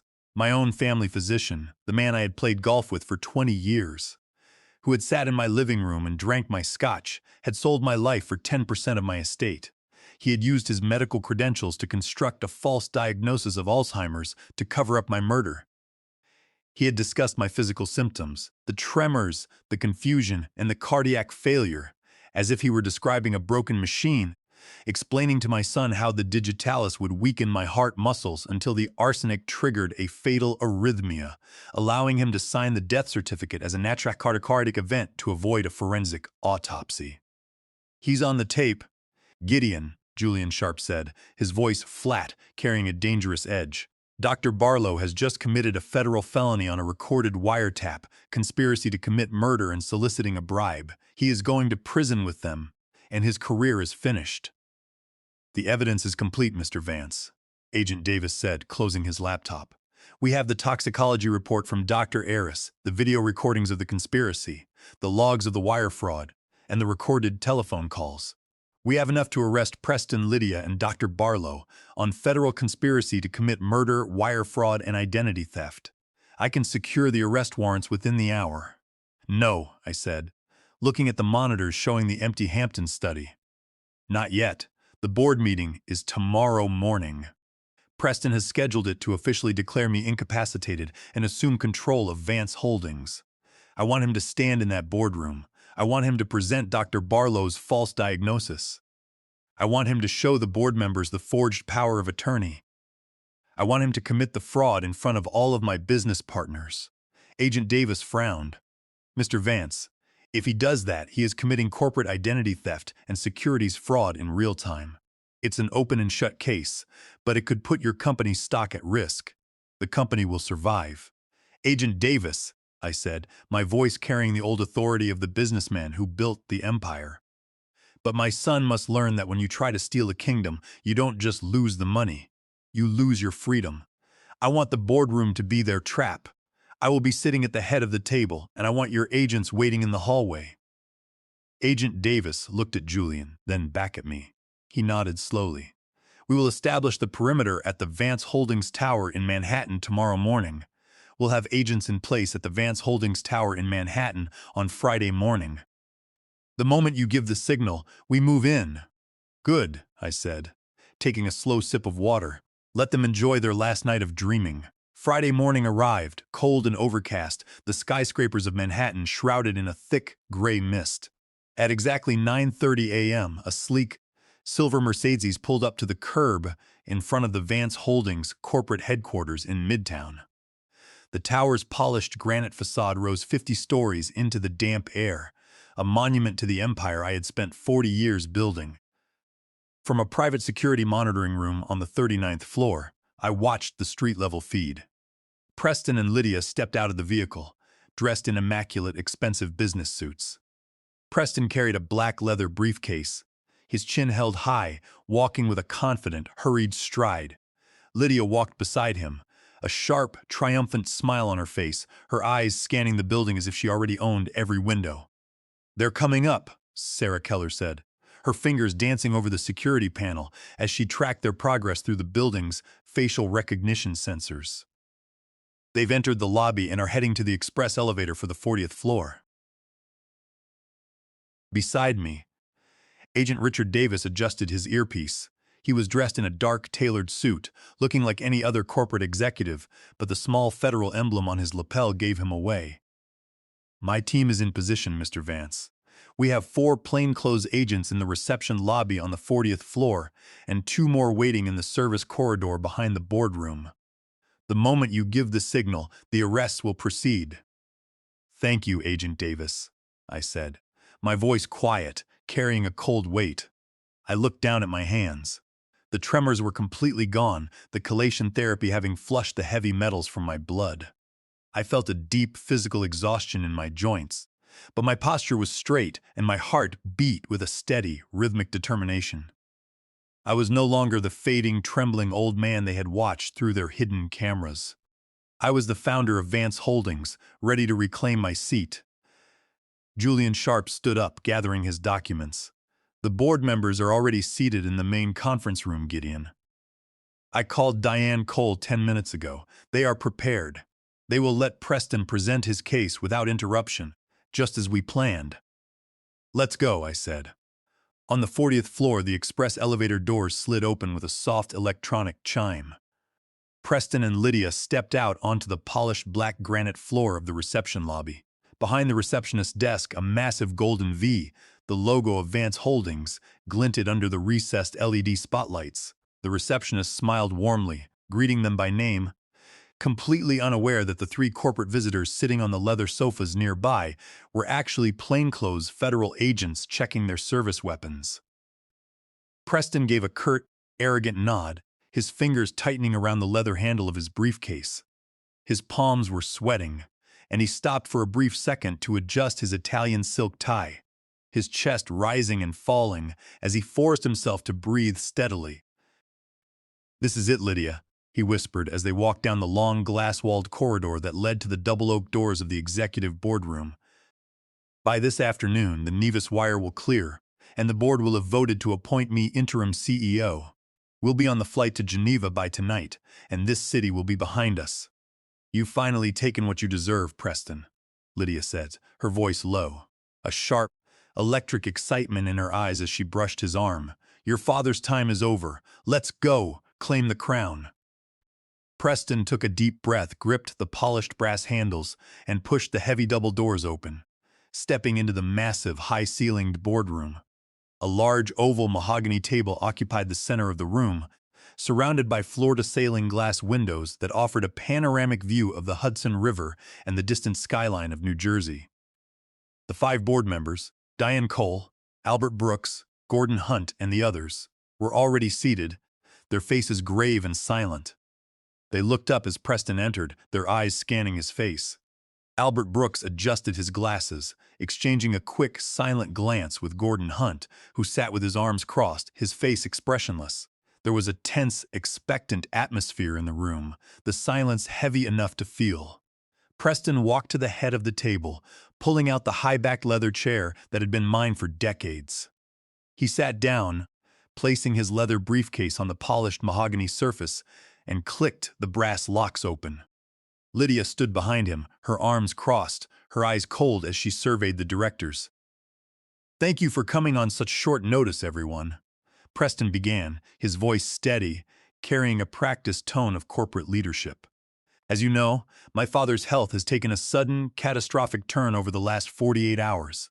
He is currently hospitalized in a private medical facility in Connecticut, suffering from severe cognitive impairment. He is unable to speak or recognize his own family." He reached into his briefcase and pulled out a stack of documents, sliding them across the table toward Diane Cole. "I have here the official medical diagnosis and diagnostic reports signed by his primary physician, Dr. Frederick Barlow, confirming his advanced dementia and physical incapacity to manage the corporation. Under the terms of the corporate charter, I am presenting the general power of attorney signed by my father last week. This document gives me full corporate authority over Vance Holdings, including the right to vote his 51% majority share block." Diane Cole picked up the document, her eyes scanning the forged signature of Gideon Vance. She looked up, her expression completely unreadable. "Preston," she said quietly, "you are presenting this document as a legally binding instrument, executed by your father while he was of sound mind, giving you the authority to vote his shares?" "Yes, Diane," Preston replied without a single second of hesitation, looking her straight in the eye. "My father was fully aware when he signed it. He wanted to ensure the transition was smooth and that the company remained in family hands. I am asking the board to officially record the power of attorney and appoint me interim chief executive officer, effective immediately." Lydia smiled, leaning forward slightly, her fingers tapping the edge of Preston's chair. The trapdoor was fully closed. Preston had just made the fraudulent statements to the board, presenting the forged document in a formal corporate setting to seize control of a public corporation. Behind the glass partition of the adjacent executive office, I stood up, adjusting my tie. "The performance is over," I said to Julian. "Let's go introduce ourselves." The boardroom was completely silent as Preston sat at the head of the mahogany table, waiting for the director's response. His face was composed, carrying a look of practiced concern, but his fingers were twitching against the leather of my chair. Beside him, Lydia stood with her chin raised, her eyes scanning the board members with an air of cold victory. They believed they had won. They believed the $105 million was secure in Nevis and that the crown of Vance Holdings was finally theirs. Suddenly, the heavy double oak doors of the boardroom swung open. Preston jumped at the sound, turning his head toward the entrance. Lydia's arrogant smile froze on her face. I walked into the room. I was standing tall, wearing a bespoke navy blue suit, my posture straight, my shoulders square. My hands, which they had spent 6 months trying to reduce to trembling claws, were perfectly steady at my sides. Behind me walked Julian Sharp, carrying a leather portfolio, and Sarah Keller, her laptop bag slung over her shoulder. Preston's face went completely white. His jaw dropped, his eyes bulging as if he had seen a ghost rise from the grave. The gold pen he had been twirling slipped from his fingers, clattering against the polished marble surface of the table and rolling off the edge onto the floor. Lydia gasped, her hand flying to her throat as she took a panicked step backward. Gideon? You're alive? How?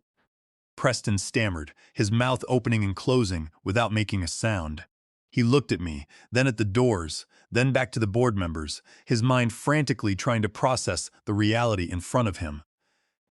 You look like you've seen a ghost, Preston, I said, my voice cutting through the silence of the room like ice. Were you expecting me to be slumped over the steering wheel of my car on the Long Island Expressway? I walked slowly to the opposite end of the table. I did not sit down. I stood, resting my hands on the back of the leather chair, looking down the length of the marble table at my son. Good morning, everyone, I said, addressing the board of directors. I apologize for my late arrival. As you can see, the rumors of my mental and physical decline have been greatly exaggerated. Diane Cole let out a soft, dry laugh, sliding the forged power of attorney back across the table toward Preston. Well, Preston, it appears your father is not only alive, but in excellent health. Would you care to explain this document you just presented to the board as a valid, legally binding power of attorney? Preston scrambled to stand up, his hands shaking violently now, not from poison but from sheer terror. Dad, this is a misunderstanding. We were trying to protect you. Dr. Barlow said you were having severe symptoms and you went missing after the airport. We didn't know where you were. We had to act quickly to protect the company's stock. Lydia stepped forward, her voice rising in a desperate, pleading tone. Yes, Gideon, we were so worried. Phone was turned off and Dr. Barlow said your cognitive decline had reached a critical phase. We only called this emergency meeting to prevent a panic among the shareholders. We were going to manage the assets for your own protection. My protection, I asked, my voice dropping to a low, dangerous whisper that silenced her instantly. Is that why you've been feeding me arsenic and digitalis in my coffee for the last 6 months? Is that why you hired Dr. Barlow to fabricate a medical record of Alzheimer's so you could slip me a fatal dose of digoxin once the power of attorney was signed? Preston took a step back, his eyes darting toward the glass windows as if he were looking for a way out. Arsenic? Digoxin? Dad, what are you talking about? That's insane. You're having a delusion. The dementia, it's making you paranoid. I am not paranoid. Preston, I said, gesturing to Julian. Julian opened his leather portfolio, sliding a series of notarized documents across the table to the board members. These are the certified laboratory reports from the Clinical Toxicology Department at New Haven Medical Center dated yesterday. They confirm that Gideon Vance's blood contained arsenic levels 20 times the maximum toxicity limit, along with lethal concentrations of digoxin. The independent medical evaluation confirms these toxins were administered systematically over a period of several months. Sarah Keller stepped forward, opening her laptop, and these are the digital network logs. We have video and audio recordings from the Hamptons Estate Smart Home Network. We have recordings of Preston and Lydia discussing the poison, planning the dosage, and discussing the forged power of attorney. Preston's knees buckled. He fell back into the high-backed leather chair, his face slick with sweat. He stared at the documents on the table, his breath coming in shallow, ragged gasps. Lydia's eyes darted around the room, her voice turning shrill, defensive. "This is a setup. You hacked our house. That's a legal search and seizure. It won't hold up in any court. You have no proof we did anything." "We don't need the smart home logs to convict you of fraud, Lydia," Julian Sharp said, his voice hard as steel. "Under federal law, the act of wire fraud is complete the moment you transmit a forged document with intent to steal. Last night, using the forged power of attorney, Preston logged into a private banking portal and executed 2 international wire transfers. One for $45 million from the qualified intermediary escrow account, and another for $60 million from the Cayman Holdings." Preston looked up, his voice cracking. But the money.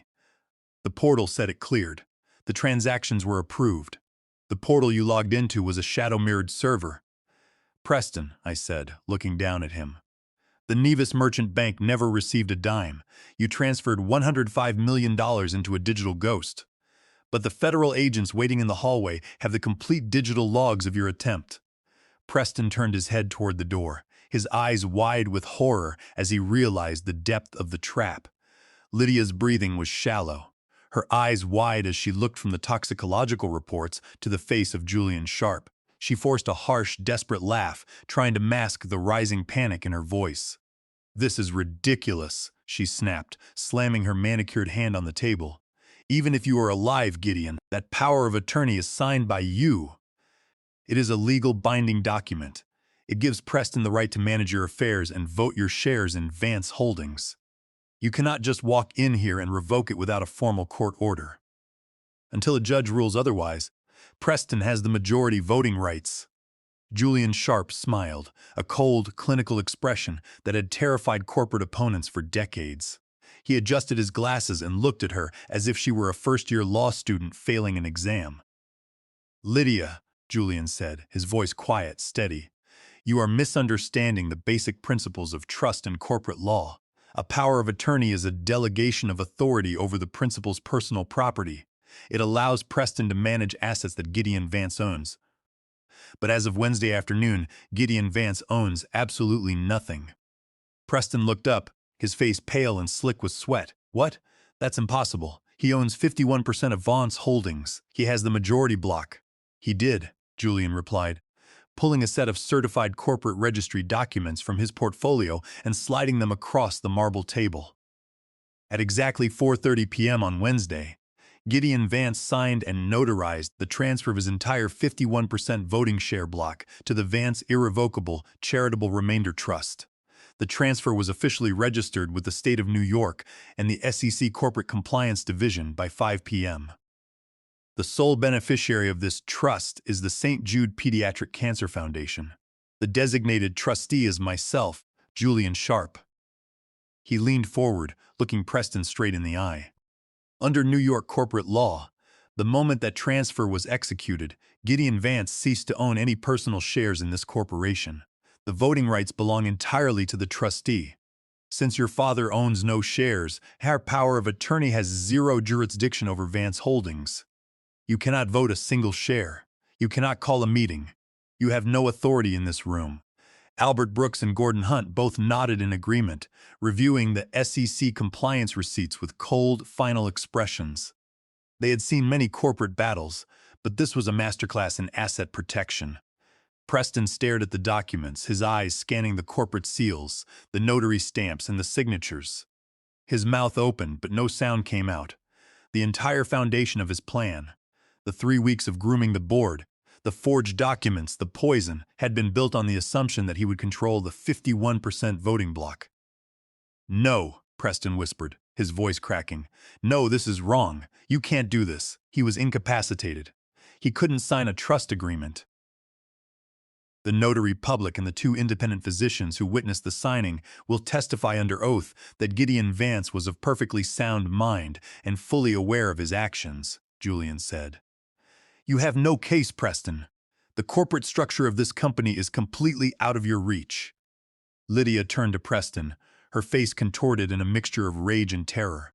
She grabbed his shoulder, shaking him violently. "You idiot! You said the bank system was secure. You said the codes from the red ledger were the key to the Cayman accounts. You said the $105 million was already clearing in Nevis. Where is the money, Preston? Tell me the money is there. Preston looked at her, his eyes hollow, empty.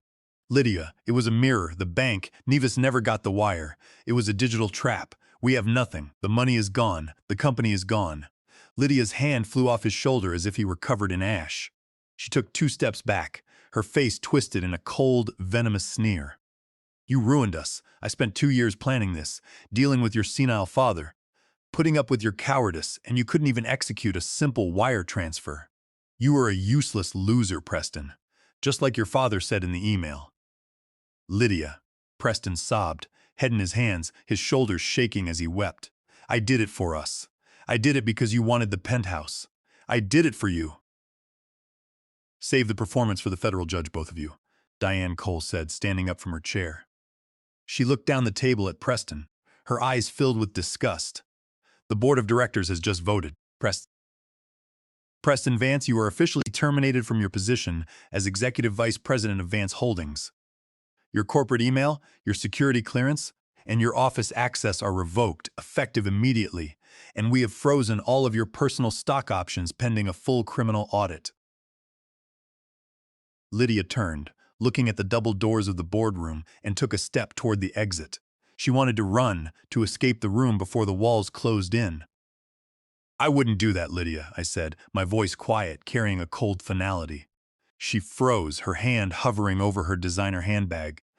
You spent 2 years planning my death, I said, looking at her. You thought I was a senile old man who wouldn't notice the tremors, who wouldn't notice the arsenic in the coffee. You thought my business partners would let you walk away with the empire. You wanted to step out of my shadow, Preston. I looked at my son. He was sitting in my chair, his head on the table, sobbing like a child. He was 32, but he looked small, broken, and weak. I felt no pity, only a quiet, painful closure. This was the boy I had raised, the boy I had protected. He had traded his father's life for a shadow. Now, I said, you will spend the next 30 years in a federal cell. You wanted my shadow, Preston. Now you will live in one you can never escape. Behind me, the double oak doors opened again. Agent Richard Davis stepped into the room, followed by 4 plainclothes federal agents. Agent Richard Davis stepped forward, pulling a black leather wallet from his jacket and displaying his federal credentials. His voice was calm, clear, and carried the weight of absolute authority. Preston Vance, Lydia Vance, Agent Davis said, his eyes scanning the two of them. I am Agent Davis with the Internal Revenue Service Criminal Investigation Division, working in coordination with the Federal Bureau of Investigation. I have here federal arrest warrants signed by a United States magistrate judge for the Eastern District of New York. Preston did not move. He was still slumped in my leather chair, his hands over his face, his body shaking with quiet, desperate sobs. The federal agents moved in, their handguns holstered, but their postures alert. You are being placed under arrest, Agent Davis continued, reading from a printed card.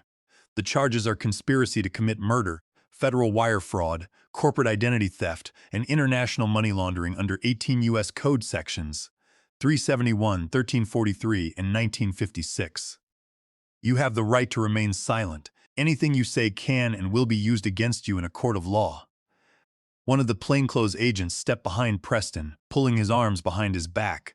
The sharp, mechanical click of the steel handcuffs, locking around his wrists, echoed through the room. Preston flinched, let out a loud gasp, and looked up at me, his eyes bloodshot, filled with tears. Dad, please, he cried out, his voice cracking, turning into a desperate shriek. Please, don't let them do this. I am your son. We can resolve this within the family. I'll sign whatever you want. I'll leave the company. Just tell them to stop. I stood at the opposite end of the table, my hands resting on the back of my chair, looking at him with eyes that felt like stone. You stopped being my son. Preston, the moment you watched me drink that poisoned coffee and did nothing, you chose your path. Now you must walk it.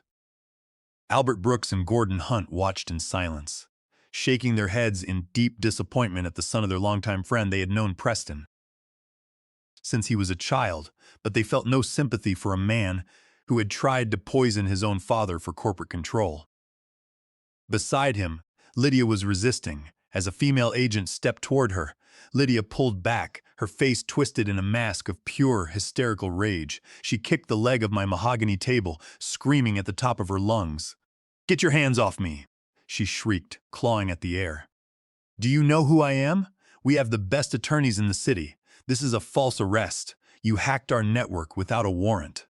This whole case is going to be thrown out of court, and I will sue every single one of you for millions." The female agent did not hesitate. With a swift, practiced movement, she grabbed Lydia's wrist, twisting her arm behind her back with enough force to make her gasp in pain. She clicked the second handcuff lock into place, her voice cool and professional. "You are welcome to call your attorneys from the federal holding facility, Mrs. Vance," Agent Davis said, sliding his credentials back into his pocket. "But you should know that your legal counsel won't be able to help you with the search warrant issue." The Smart Home Smart Network bridge was authorized by the legal owner of the property, Gideon Vance. It was entirely consensual. And as for Dr. Frederick Barlow, Lydia froze, her chest rising and falling rapidly as she stared at the agent.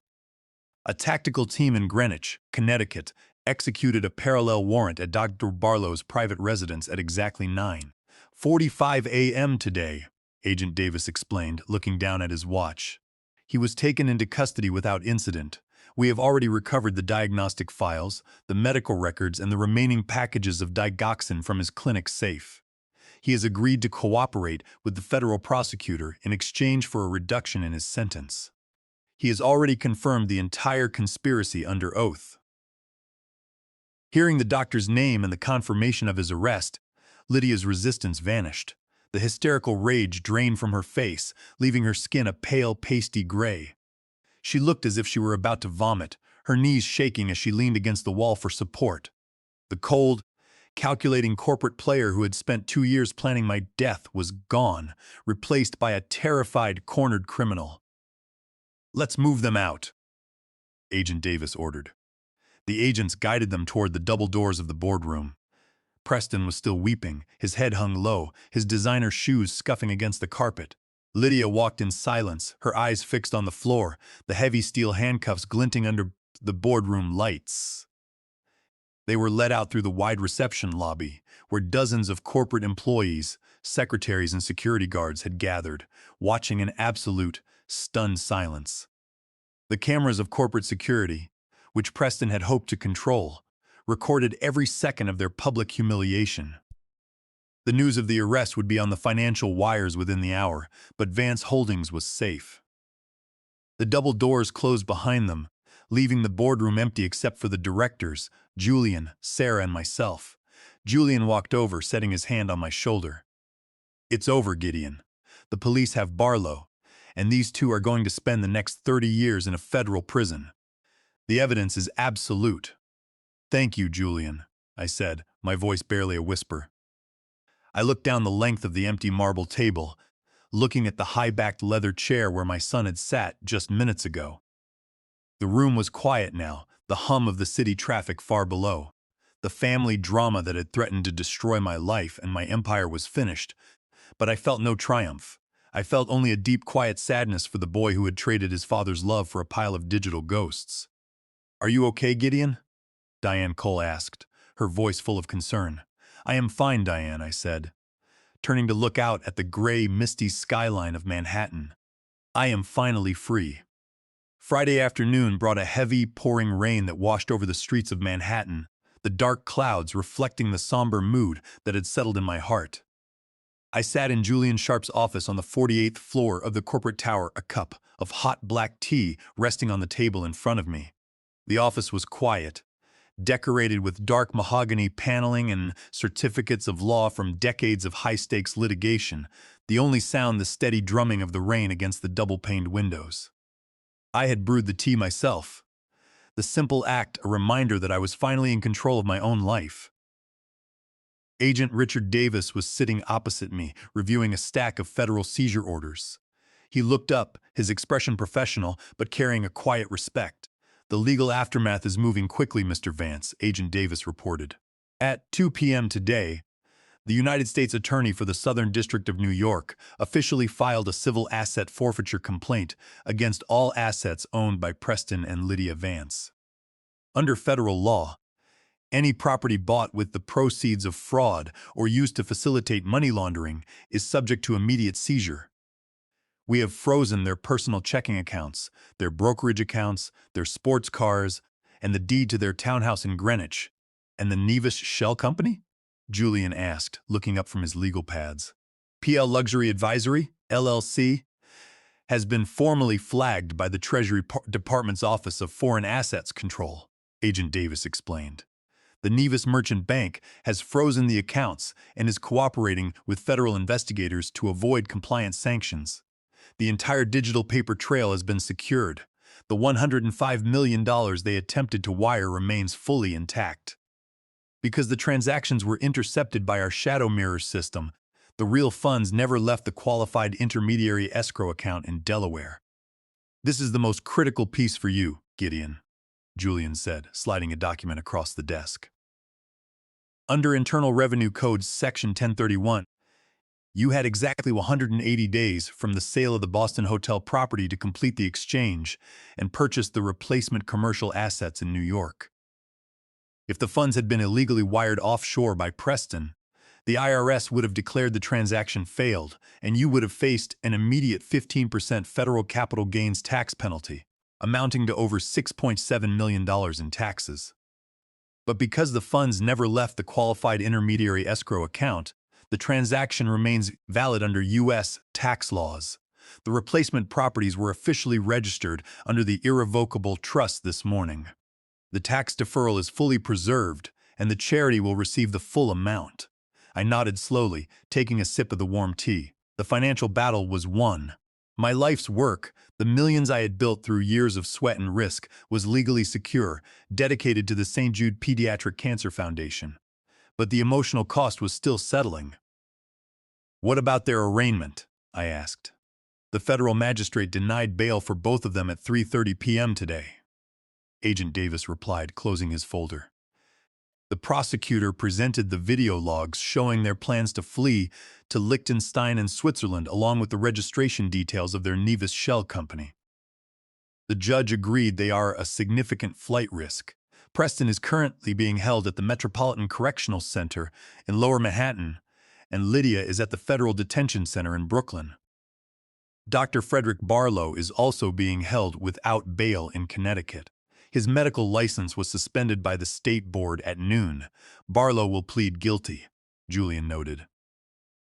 His attorneys are already calling the federal prosecutor's office, trying to secure a deal before the formal indictment next week. He knows the recorded phone call is his execution order. He will testify against Preston and Lydia to save himself from the maximum sentence. I stood up, walking to the large glass window.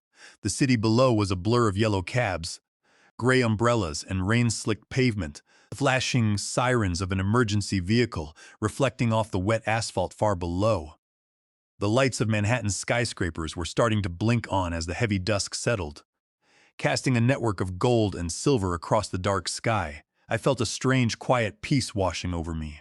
For 6 months I had lived under the shadow of a slow, creeping death, believing my body was failing me, believing my mind was slipping away. I had endured the tremors, the confusion, and the pain, all while the people I loved most in the world plotted my end. But the chelation therapy was complete, the poison was gone, and my heart beat with a steady, natural rhythm. My mind was sharp, and my path was clear. I looked at the towers I had built, realizing they were nothing but monuments to ambition, empty shells compared to the value of a clean, quiet breath. Gideon, Julian said, his voice soft, full of concern. Vance Holdings is stable. The board of directors has appointed Diane Cole as interim CEO, and the market has responded well to the announcement of the charitable trust. The stock price has actually risen 3% today. You don't need to stay in Manhattan. You can leave the battle behind. I am leaving it, Julian, I said, turning back to him, a sense of relief settling in my chest. The corporate tower, the boardrooms, the luxury penthouses, they belong to the foundation now. I built them, but I don't need them anymore. I have a different destination in mind, one that has nothing to do with contracts or corporate shares. Maine? Julian asked, a small smile appearing on his face. Maine, I replied. The cottage in Mount Desert Island.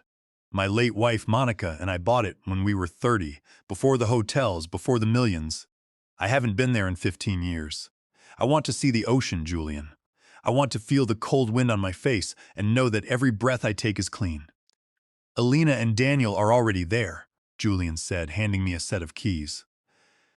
My security detail escorted them to the cottage yesterday. They're settled in, and the local physician has been briefed on your recovery protocol. You'll have everything you need, and Daniel is excited to see the harbor. Thank you. Julian, I said, taking the keys. The heavy weight of the Vance family name, the corporate rivalries, and the betrayal was finally lifting, leaving behind a quiet, clean sky. The boardroom was behind me, and the ocean was waiting. 2 weeks later, the cold, salty wind of the North Atlantic swept across the rocky shore of Mount Desert Island, Maine. I stood on the wide wooden porch of the shingle-style cottage, my hands clasped behind my back, taking a deep, clean breath. The air smelled of damp pine trees, wet granite, and salt water, a sharp, clean contrast to the heavy, exhaust-filled air of Manhattan. The morning sun was rising over the bay, throwing long, golden paths of light across the steel-blue water. Below the porch, near the small wooden dock, Daniel was tossing small stones into the surf, his laughter carrying on the wind. He was 10, full of energy and free from the shadows of the Hamptons. He was playing with a small wooden toy sailboat I had bought him from the local harbor shop, watching it bob in the gentle waves near the shore. The screen door behind me opened with a soft click, and Elena Ortiz walked out onto the porch. She was wearing a thick wool sweater, carrying a tray with a steaming ceramic mug and a plate of fresh biscuits. She set the tray down on the wooden table, smiling warmly. "Your tea, Mr. Vance," she said, her voice soft. "Chamomile with honey, just the way you like it." "Thank you, Elena," I said, turning to her. I picked up the mug, the ceramic warm against my hands.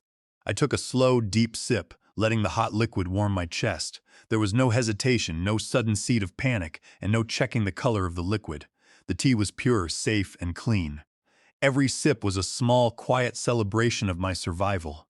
My health had returned with a speed that surprised even my physicians in Bangor. The clinical toxicology scans showed that the arsenic and digitalis had been completely cleared from my kidneys and liver. My energy was back, the deep, heavy soreness in my joints had vanished, and my heart beat with a steady, regular rhythm. The tremors in my hands had stopped entirely. I could hold my tea mug without spilling a single drop. For the first time in 6 months, I slept through the night without nightmares of being trapped in my own body while my son plotted my death. Yesterday, Julian Sharp had visited me here, driving up from Boston with the final update on the federal trials in New York. We sat on this very porch, watching the fog lift from the harbor. "It's over, Gideon," Julian had said, placing his leather briefcase on the table. "Preston and Lydia have officially pleaded guilty to all counts of conspiracy to commit murder, federal wire fraud, and money laundering. They wanted to avoid a public trial, knowing the video logs and the recorded phone calls would make a defense impossible. The judge didn't show them any mercy. Preston was sentenced to 28 years in a maximum security federal penitentiary. Lydia, as the primary coordinator of the poisoning, was sentenced to 32 years. They will serve every day of it. There is no federal parole." "And Dr. Barlow?" I had asked. 18 years, Julian replied. "The state licensing board has permanently revoked his license, and his clinic has been seized. The federal government has finalized the civil asset forfeiture. Their Greenwich townhouse, their sports cars, and all their frozen accounts were liquidated last Tuesday. The proceeds, amounting to $12.44 million, have been added to the Vance Irrevocable Trust. The St. Jude Pediatric Cancer Foundation now has an endowment of over $117 million. Your legacy is fully protected, Gideon. It is doing real good in the world. I have the architectural designs for the new children's oncology wing in Memphis. They want to name it after Monica. I had looked at the blueprints Julian showed me, my eyes misting over as I saw my late wife's name on the front gate. The millions I had built would now help children fight for their lives, rather than funding a penthouse on Central Park South for my murderous daughter-in-law. I felt no anger, no burning desire for revenge. The law had done its work, and my son was gone, locked behind steel bars for the rest of his adult life. Preston had already written to me twice from the federal penitentiary, his letters filled with desperate pleas for forgiveness, begging me to use my influence and wealth to hire an appeal lawyer to reduce his sentence. I had looked at the envelopes, handwriting I once knew so well, and placed them unopened into the stone fireplace, watching them turn to ash. The son I had raised, the boy who had played chess at my desk, was already gone. He had traded my life for a digital bank transfer, and the man sitting in that cell was a stranger. I had given Preston every opportunity a father could offer: a top-tier education, a position of leadership in a major corporation, and a life of absolute luxury. But he had chosen the path of greed, letting his wife convince him that his father's life was just an obstacle to be cleared. He had traded my life for a shadow, and in the end he had lost both. Below the porch, Daniel ran up to the dock, pointing at a lobster boat chugging slowly out of the harbor. Elena walked down the steps to join him, her hand resting on his shoulder. I watched them, my heart full of a quiet, profound gratitude. Elena's grandson would have his college tuition paid in full, and she would have her pension, ensuring they would never have to clean another house for survival. Vance Holdings was in safe hands. Diane Cole was managing the transition, and the hotel group was thriving, its shares stable. The corporate tower in Manhattan, the boardrooms, and the high society penthouses were all behind me now. I had spent 40 years building an empire of concrete and steel, believing that wealth was the ultimate shield against the world. But in the end, the only thing that had saved me was the quiet loyalty of a housekeeper and the courage to see the truth before it was too late. The sun was higher now, the golden light warming the wooden boards of the porch. I sat down in the green wicker armchair, resting my feet on the railing, holding my warm tea. I had built a massive fortune in concrete and steel, but here, in the quiet harbor of Maine, I had found my true peace. The wind was clean, the water was clear, and my heart was finally quiet. I was finally home.